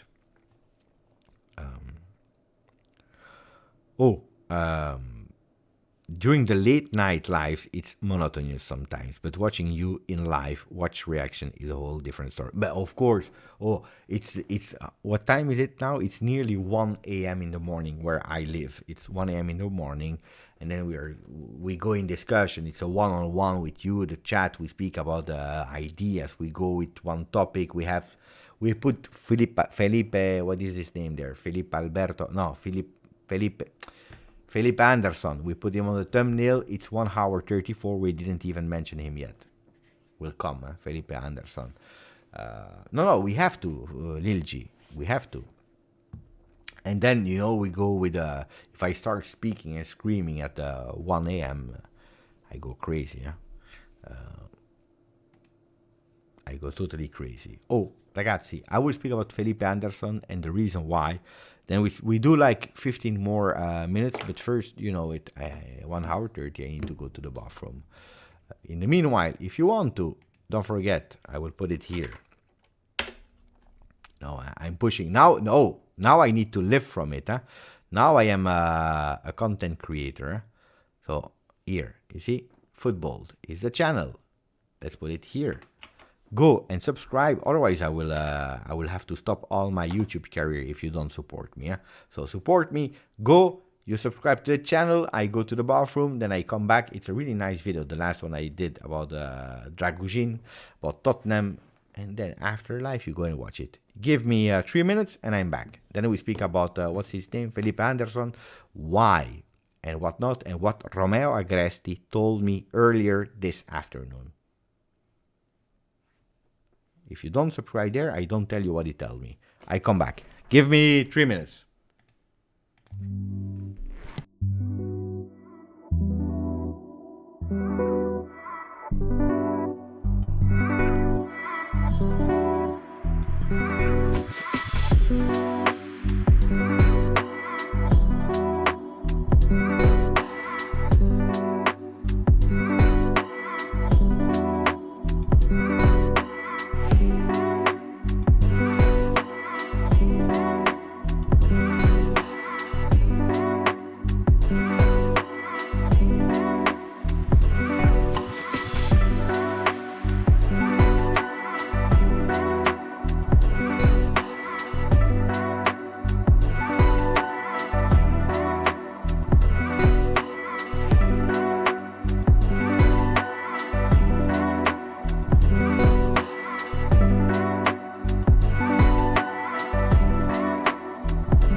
We still have some people. You see, water is important. No, don't sue me for being late, Sasha and Juve Bills.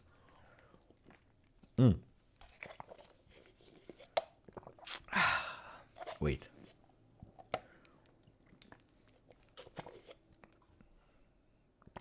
Grazie, David.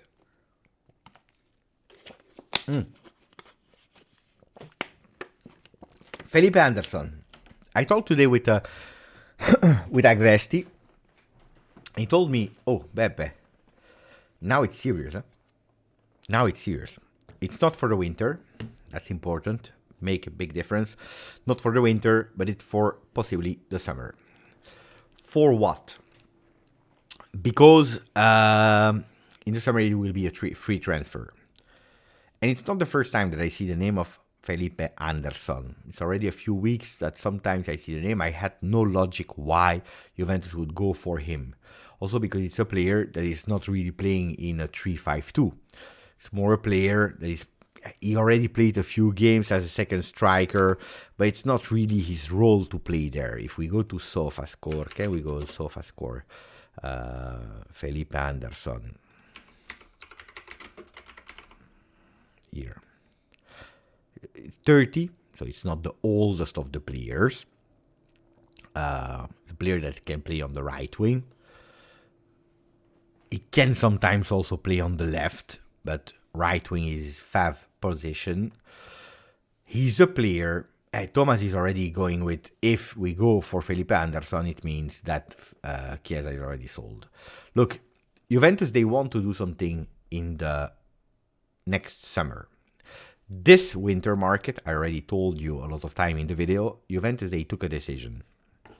Juventus. They said, we have, where did I wrote it? Okay. So, Juventus, they had a meeting where they had two scenarios. A, that was the initial one. What do? We go for a midfield because we lost Pogba, because we lost Fagioli, and we go for a midfield immediately. Now, who are the players that are available, possible now?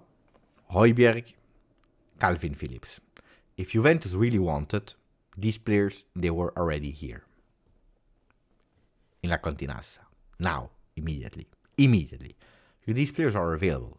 They are just waiting for Juventus to say, come to us. Højbjerg, Calvin Phillips. Then you find a way to loan with obligation, loan with an option, paid partially by one or by the other, could have gone there.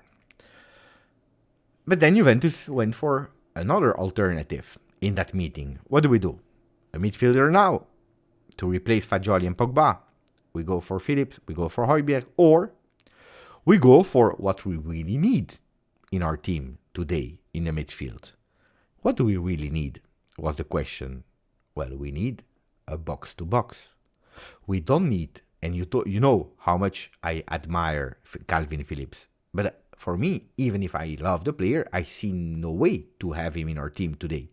Why? Because you're adding a player that had absolutely no knowledge about Serie A for 6 months, that is taking over the spot of Locatelli, because that's the position he's playing in a total different way. Is it really Calvin Phillips that you need? I don't know. We need a player that is playing more like a box-to-box. The one that can offer you the assist, the one that can bring you a bit more goals, the one that can have a presence up. And that's what Juventus said. Do we have on the market a lot of these kind of players at the moment? No. There are some players like that, but you need to buy them. You need cash, which at the moment Juventus don't have. We don't have a lot of cash money. And that's why you're waiting for some offers from the players that you have in your team. Who are the players that we can possibly cash in at the moment? Well, these players are the youngsters. A Soule, a Kneeling Jr., even if at the moment they are not really concrete thing. I think the only one that really arrived was alone, Monza for Ealing Jr., or maybe a bit more than alone, but absolutely not to the value that Juventus want for the English player.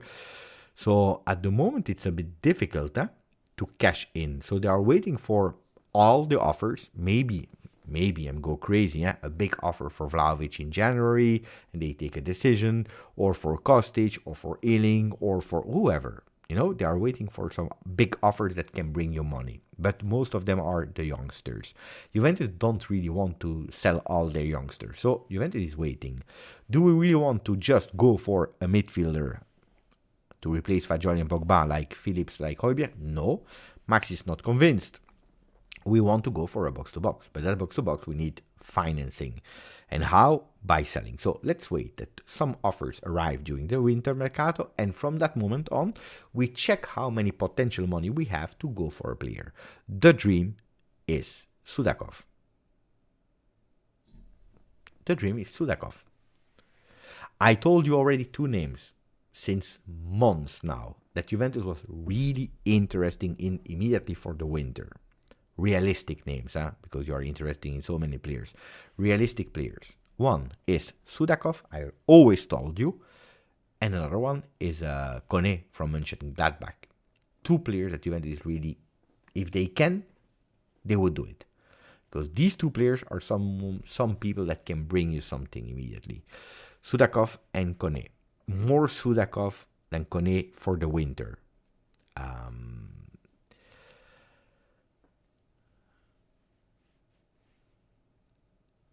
Then, what is the conclusion?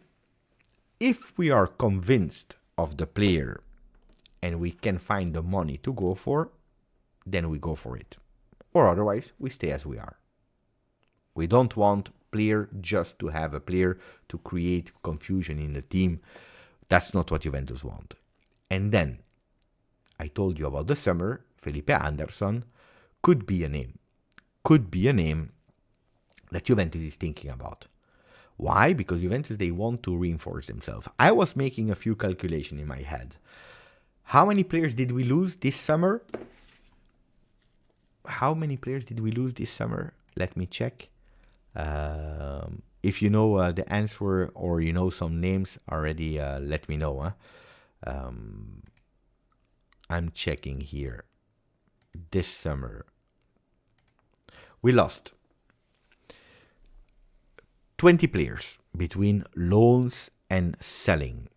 Barbieri, Barrenechea, Besaggio, Bonucci, Cherry, Compagnon, Quadrado, Kudryk, Da Gracca, De Winter, Di Maria, Caio Jorge, Mbangula is back, didn't leave, Paredes, Riccio, Rui, Sekulov, Sersanti, Sule, Vinarcic. If you are really considering big players that are not there anymore, I know about Pogba and Fagioli, but that's other cases. We have to say that Bonucci is gone, Quadrado is gone, Di Maria is gone, Paredes is gone. Who came in? Cambiaso and where? Cambiaso where? So, what does that mean? That Juventus didn't do any mercato. We made sure that a lot of players went away. You remember that big discussion that we had? We are playing only one competition and we can't have a team of 25 players. It's way too much. Lowering the quality, because otherwise you will have players that will never play, and that's not okay. There are players that need their own journey, like a Sule, like a Barrenechea. Otherwise, they would never have seen the field. But Juventus, they want and they need to increase the quantity of players next year. Not only because they want to, but because next year we will play different. Rovella is gone as well. It's true, Sasha. Because we have to play different competitions. And then you need a bigger team in terms of quantity. It's not that Juventus in 6 months they will be suddenly rich. So if we want to have good players, let's say, à la Kefren Turam, even if it's tough, it's really tough because of the competition, but a Kone, a Sudakov, these players are already worth 35 million euro. If you want these kind of players, you will have to find some players that are available to increase the quality of the players in terms of quantity, especially. Felipe Anderson will not be a starter at Juventus. That's not the objective of Juventus, but can be a good sub for free. Now, 4 million euro net is what the agents are asking. I think it's a bit too much for a bench player, but it makes sense. And when I spoke with Ram Agresti about Felipe Anderson, he told me, Beppe, it's a name that is serious. It's a name that is serious. That doesn't mean that he will arrive, but that it's serious on the list, that has been monitored, and that they are already asking some information. I'm just telling you, do we need someone in defense? Alexander will leave. That spot will hopefully be taken back by Huijsen, but I believe that you need another one, especially if you want one day to go towards a four-man defense. Well, a four-man defense, you can think about other big players. Who is free? Because this morning I thought about a name like that. To reinforce our defense with an experienced player, really experienced player, that will be free at the end of the season.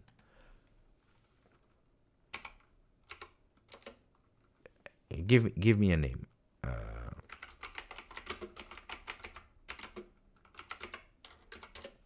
Of a player that I was thinking.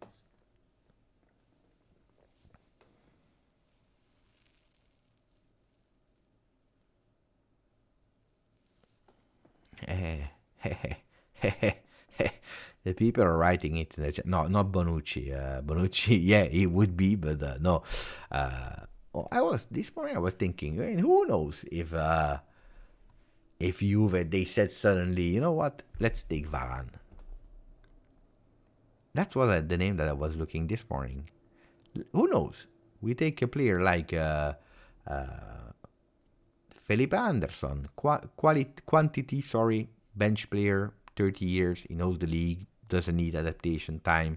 He can enter, especially in the last minutes of the game. He can give his contribution. He knows what Juventus represents. And then you go, yeah.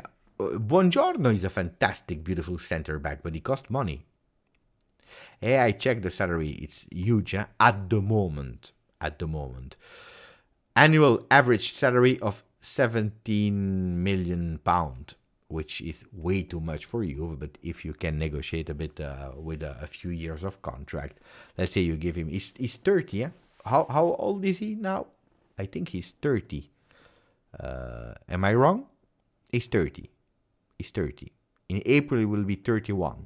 So if he joins Juve, he arrive at 31. You give him 3 years of contract, 4 years if you want to. Defenders, they can play longer. You give him 4 years of contract to Varane.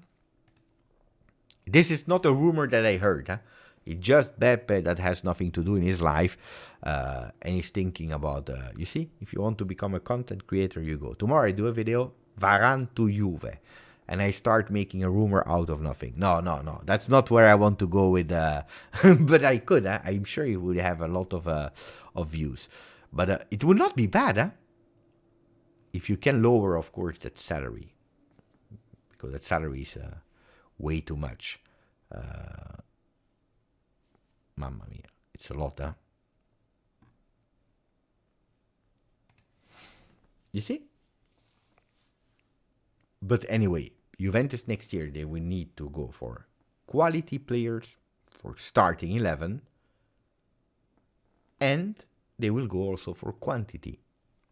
That's not a mystery, that you are hearing names a la Toni Kroos, that now I'm telling you, Varane. Why? These players, they have experience, they have leadership, they already won a lot, and they can surround all the young players that will arrive, like Adzic, like, he will not arrive, but you know, the idea that we spoke about, Charlie Patino and so on. But we have Kenan Yildiz, Huijsen, who knows, Soule, Joseph Nonge. You have a lot of youth academy products that are coming. You are working on lowering your salary with your base team. You have Federico Gatti that is not earning a lot, You have a Bremer that just extended his normal salary for a defender like him.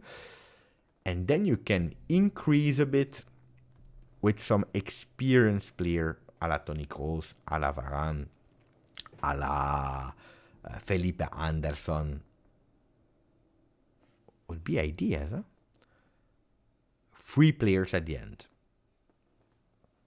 Just saying. But Felipe Anderson is really someone that you have to pay attention. It's true, the decreto crescita, the growth decree that is gone, is of course changing the cards, because a player like Varane, let's say, is earning really 17 million a year. I don't know if it's true or not. I don't know.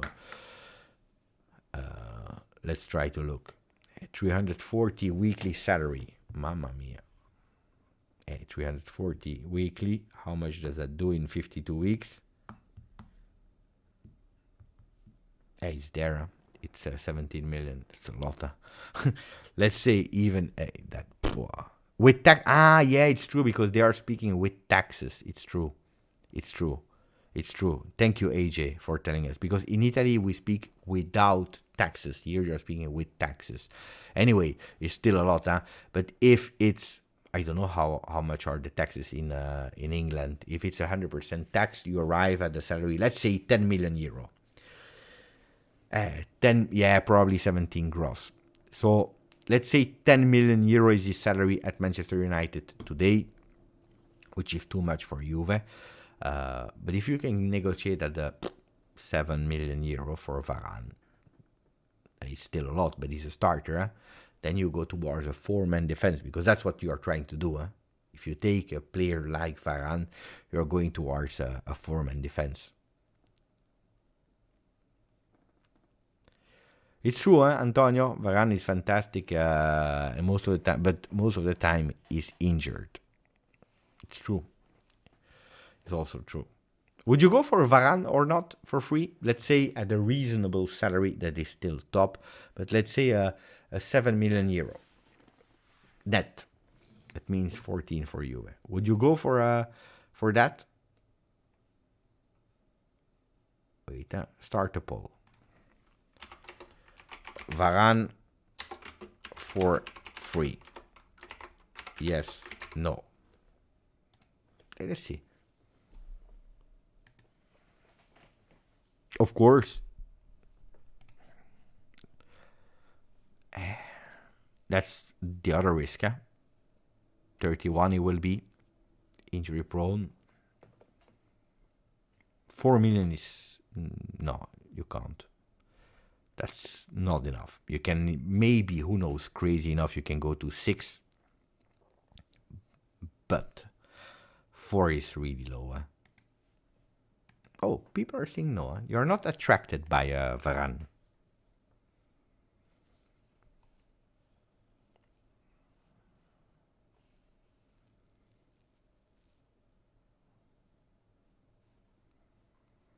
Pepe, between Gatti, Danilo, Bremer, and Rogani, we are good for center back. If you play with 4, who is your starting center backs? With 4, It's true, Quantity is there. Do we have enough quality? I'm not sure. But we will need players. We will need players. Also, this is the reason why I'm looking also at free agent players. Because we will need probably a left back, a right back, depending how the other ones are evolving. Because I see more and more Kostic playing in the lower and lower and lower.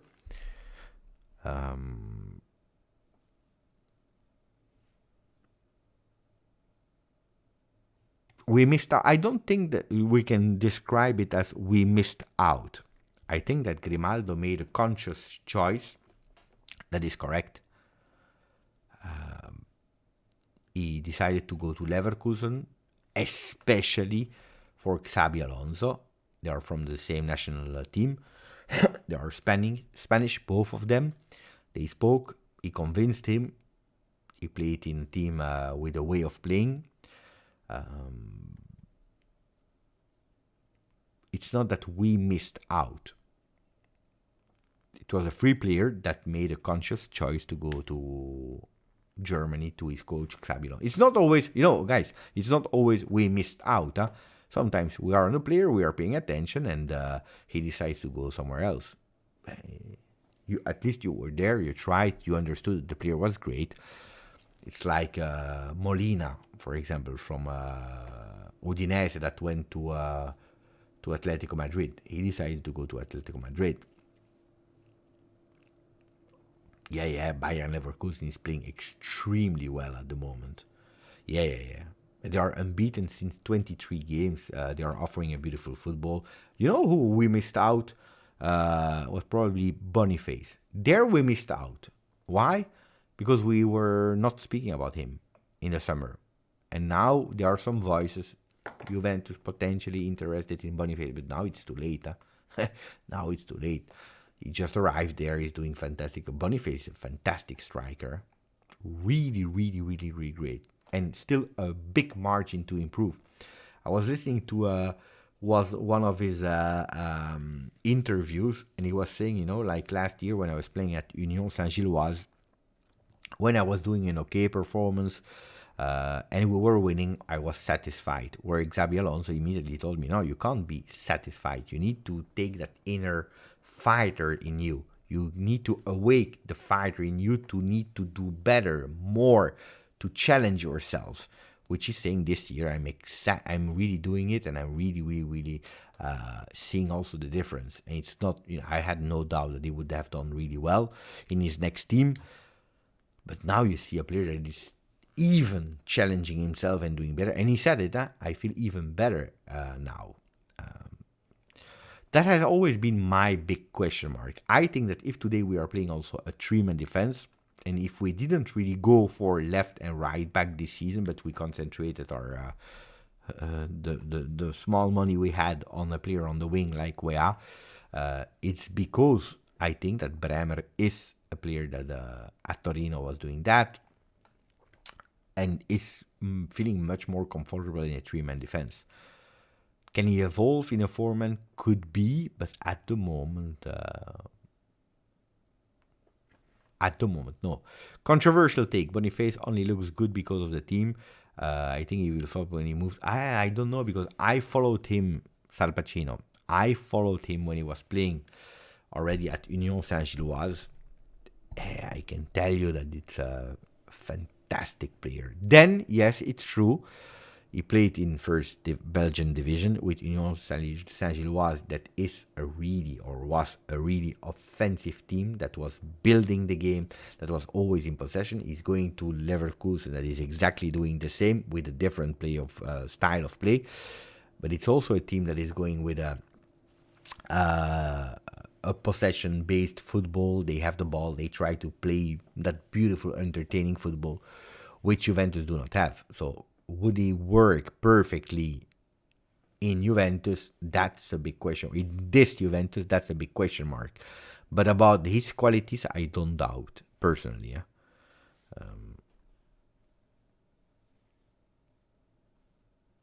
No, it's true.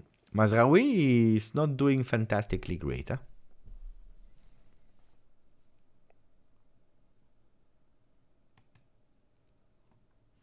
I think we still need reinforcements in the center backs. I think. Well, there is Neven that said good night, everyone. I said that I wanted to do a live of maximum 1 hour 30. Of course, we are here after 2 hours. I just finished the manga on television, on Netflix. It was really good. Anime. Blue Eye Samurai. Did you watch it or not? The 5 last minutes. Like 5 last minutes. Did you watch it or not? Random. Blue Eye Samurai. Really good. I enjoyed it. But now I have to start something else. Dragon said great stuff. I really liked it. I can't wait for season 2. I really liked it. Blue Eye Samurai. Go and watch it on Netflix. Really good.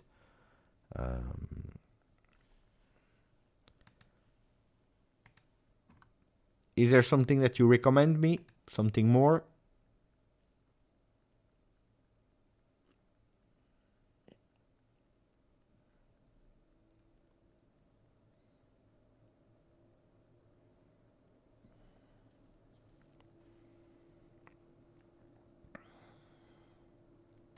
Not into manga because of the disponibility of the popular series on platform. Beppe, where is the Mercato Crazy? Oh, Mercato is Crazy song. You can't use it whenever you want, huh? Has to be good. You have to have the feeling. Otherwise, you use it for nothing. No. Mercato is Crazy. Calma.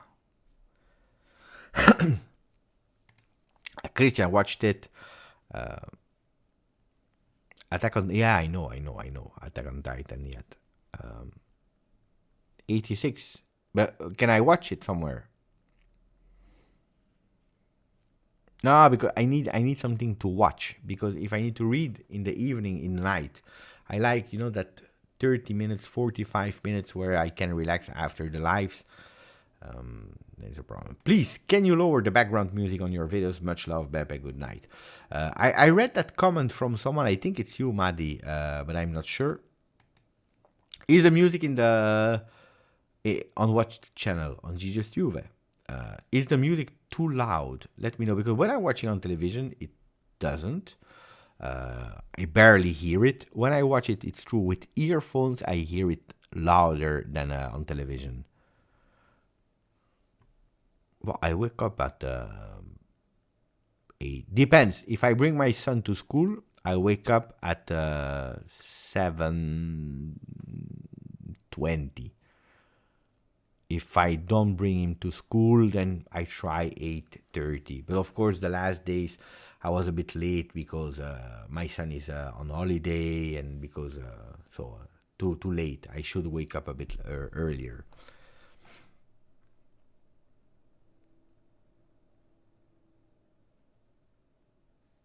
Ah, the earphones. Could be. It could be the earphones, Madi. The only thing too loud on your channel is your neighbors. Mamma mia, what a disaster. What a disaster. Oh, what a disaster. My neighbors. And you know what? I have bad news, huh? They are far from done. It's a real disaster. I think, because I don't know them, huh? No, the ding dong was the delivery guy. I'm doing the video. You know how difficult it is to record the video, because it's not my native language, English. When I'm doing a live, I don't care. I go, and the timing, the mistakes. But when I'm doing a video, I really want to try to do as good as I can. Sometimes I restart the video from scratch like 50 times. Sometimes even 70 times. In worst case, I even went to 100 times, starting again. Starting, because I'm not happy. I start, then I can't say 3 words. It's a total disaster. But, ciao Sam. I know you don't like it, but you haven't read my comments in a while. But sometimes it depends, Sam. It depends what you are saying. But if you are saying interesting things, Sam, let me know, and then I will read it. Let me know what you want to say. Tell me, Sam. What do you want to say? No, but they are not over yet. Why? Because I think they just bought the entire house. It's not like one house. It's like 1, 2, 3. It's like three levels. And I think there is one guy that bought everything, and he decided to break everything, like everything. And that's only breaking, because then he will build. Disaster. And they start and they work, and today was a disaster. I started to do the video, then I was okay. I said, okay, that's a good one. I continue. Ding dong, the delivery guy. Luckily my wife was there. She went, but delivery guy. So I said, forget about it, just continue. I continue. 3 seconds later, but it's just a year. I hear it so loud, totally crazy. No, disaster. Mamma mia, Carlo, I totally forgot Carlo, because I want to do a video with Carlo about something important, and I wanted to do it in the month of December. Then I went with this, and I didn't even reply to Carlo.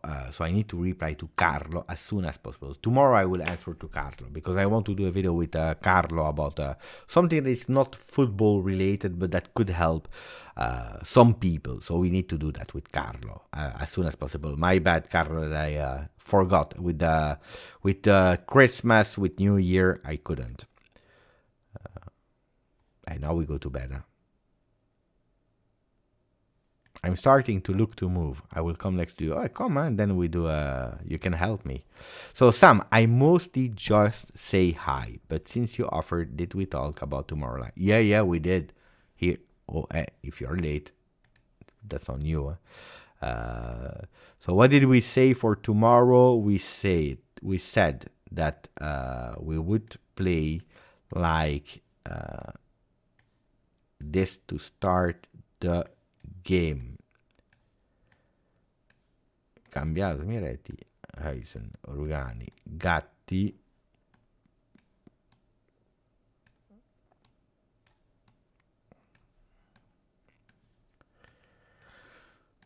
That's the lineup. Yeah, we already did that part. Sam. My friend, Sam. Buonanotte, Dragunj. Buonanotte, Luca. Last question, Sturaro or Padoin?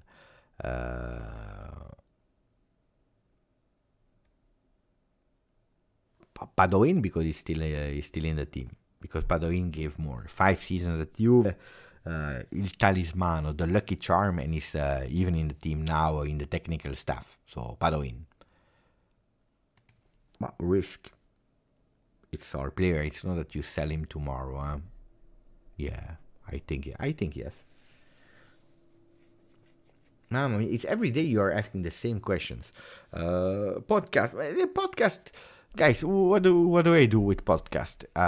First of all, I don't know how to set it up. I tried. I checked. I have no idea. And I said it last time. Nobody offered some help. Nobody told me, Beppe, I will help you to set up a podcast. One. So I have no idea how to set it up. Apple, Spotify, and so on. Secondly, what do I do with the podcast? If my videos, it's not that I have like 10,000 views. If you have 10,000 views, you say, okay, the video is working really well. Let's try to set up a podcast. But I agree with Thomas. It's nice when you are doing a podcast with guests. I think that's really great. When you have a guest, when you go with, then it's really great. Alone, you can still watch. The videos are not that long, huh? But I agree with Thomas. It's better if you have a guest. Then, if someone wants to become my partner in doing a podcast, we do twice a week, 30-minute podcast about Juve. It can be that we do it. But you have already a lot, huh? No, copying just to copy just to copy makes no sense. It's like now, I'm doing football, of course. I need to put it on different media, so TikTok, Instagram, shorts of YouTube. I am put at the moment the same content. But of course, when you're starting to roll, when you're starting to be big, you want to differentiate because you have different audiences. On TikTok, it should be the more funny one, less fast consumption. On the Instagram, you should go with a bit more the beautiful things. And then on YouTube Short, you go with something that can link people to say, oh, I like that guy. I want to go and watch the full video of what he's speaking about. You need to differentiate a bit of what you are doing, which today I can't. which today I can't. Because I'm alone, I'm doing everything alone. Collaborate with AJC and Bianconeri. So I already did, huh? I already did.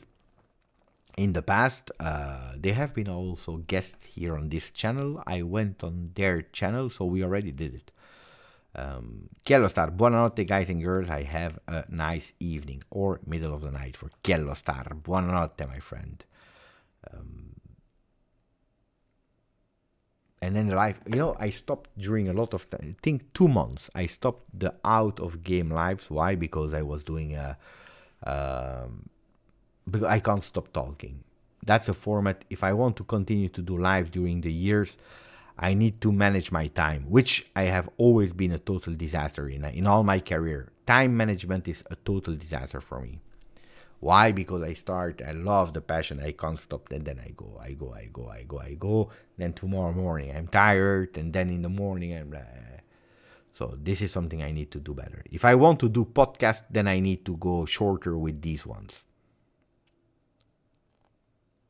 I think it would be tough to do a podcast with your live solo shows, but your daily short video could be a good podcast. So that's one. Second type would be an interview with a guest once a week. Yeah, could be as well. Could be. But you know what I'm missing as well is someone that is able to contact people for me, especially now with the new channel. That's where I really want to go with contacting people for these kind of 20 minutes kind of videos. 30 minutes, maybe 30 minutes kind of interviews about the club specifically. I want to have people from Tottenham that can speak about Tottenham. I want to have people from Real Madrid. I want to have people that are speaking about football in general. I want to go and try to have Fabrizio Romano on the channel. I want to go with some friends that I have. That's the advantage of the other channel. I try to make it grow because I don't want to go there with, hey, can you go on my channel? I have like 200 views per video. That's not enough. So I want to grow it before having big guests on it. But it's difficult because you need the time to manage to speak. Then you have Carlo that is writing me a message and you want to go for it, and then you forget because you're busy with something else. That's something that is quite tough.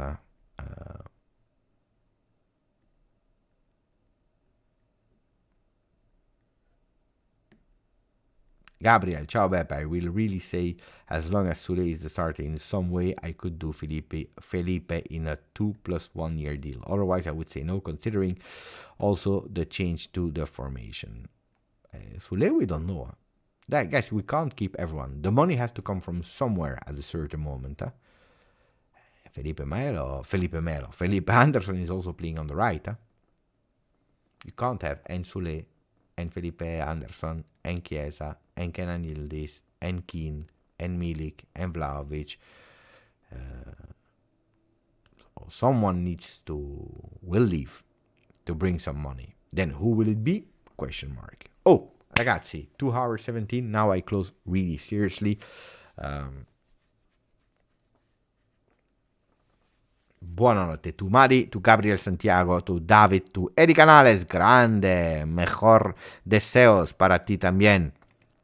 Ciao Massimo, ciao Luca, ciao Matthew, ciao Lilgi, Chiellostar, Chub Uino, Thomas Macluff, Luca Seminara, John Di Fiore, Sasha, and all the other ones, Dragunch, etc. Ciao a tutti, buonanotte.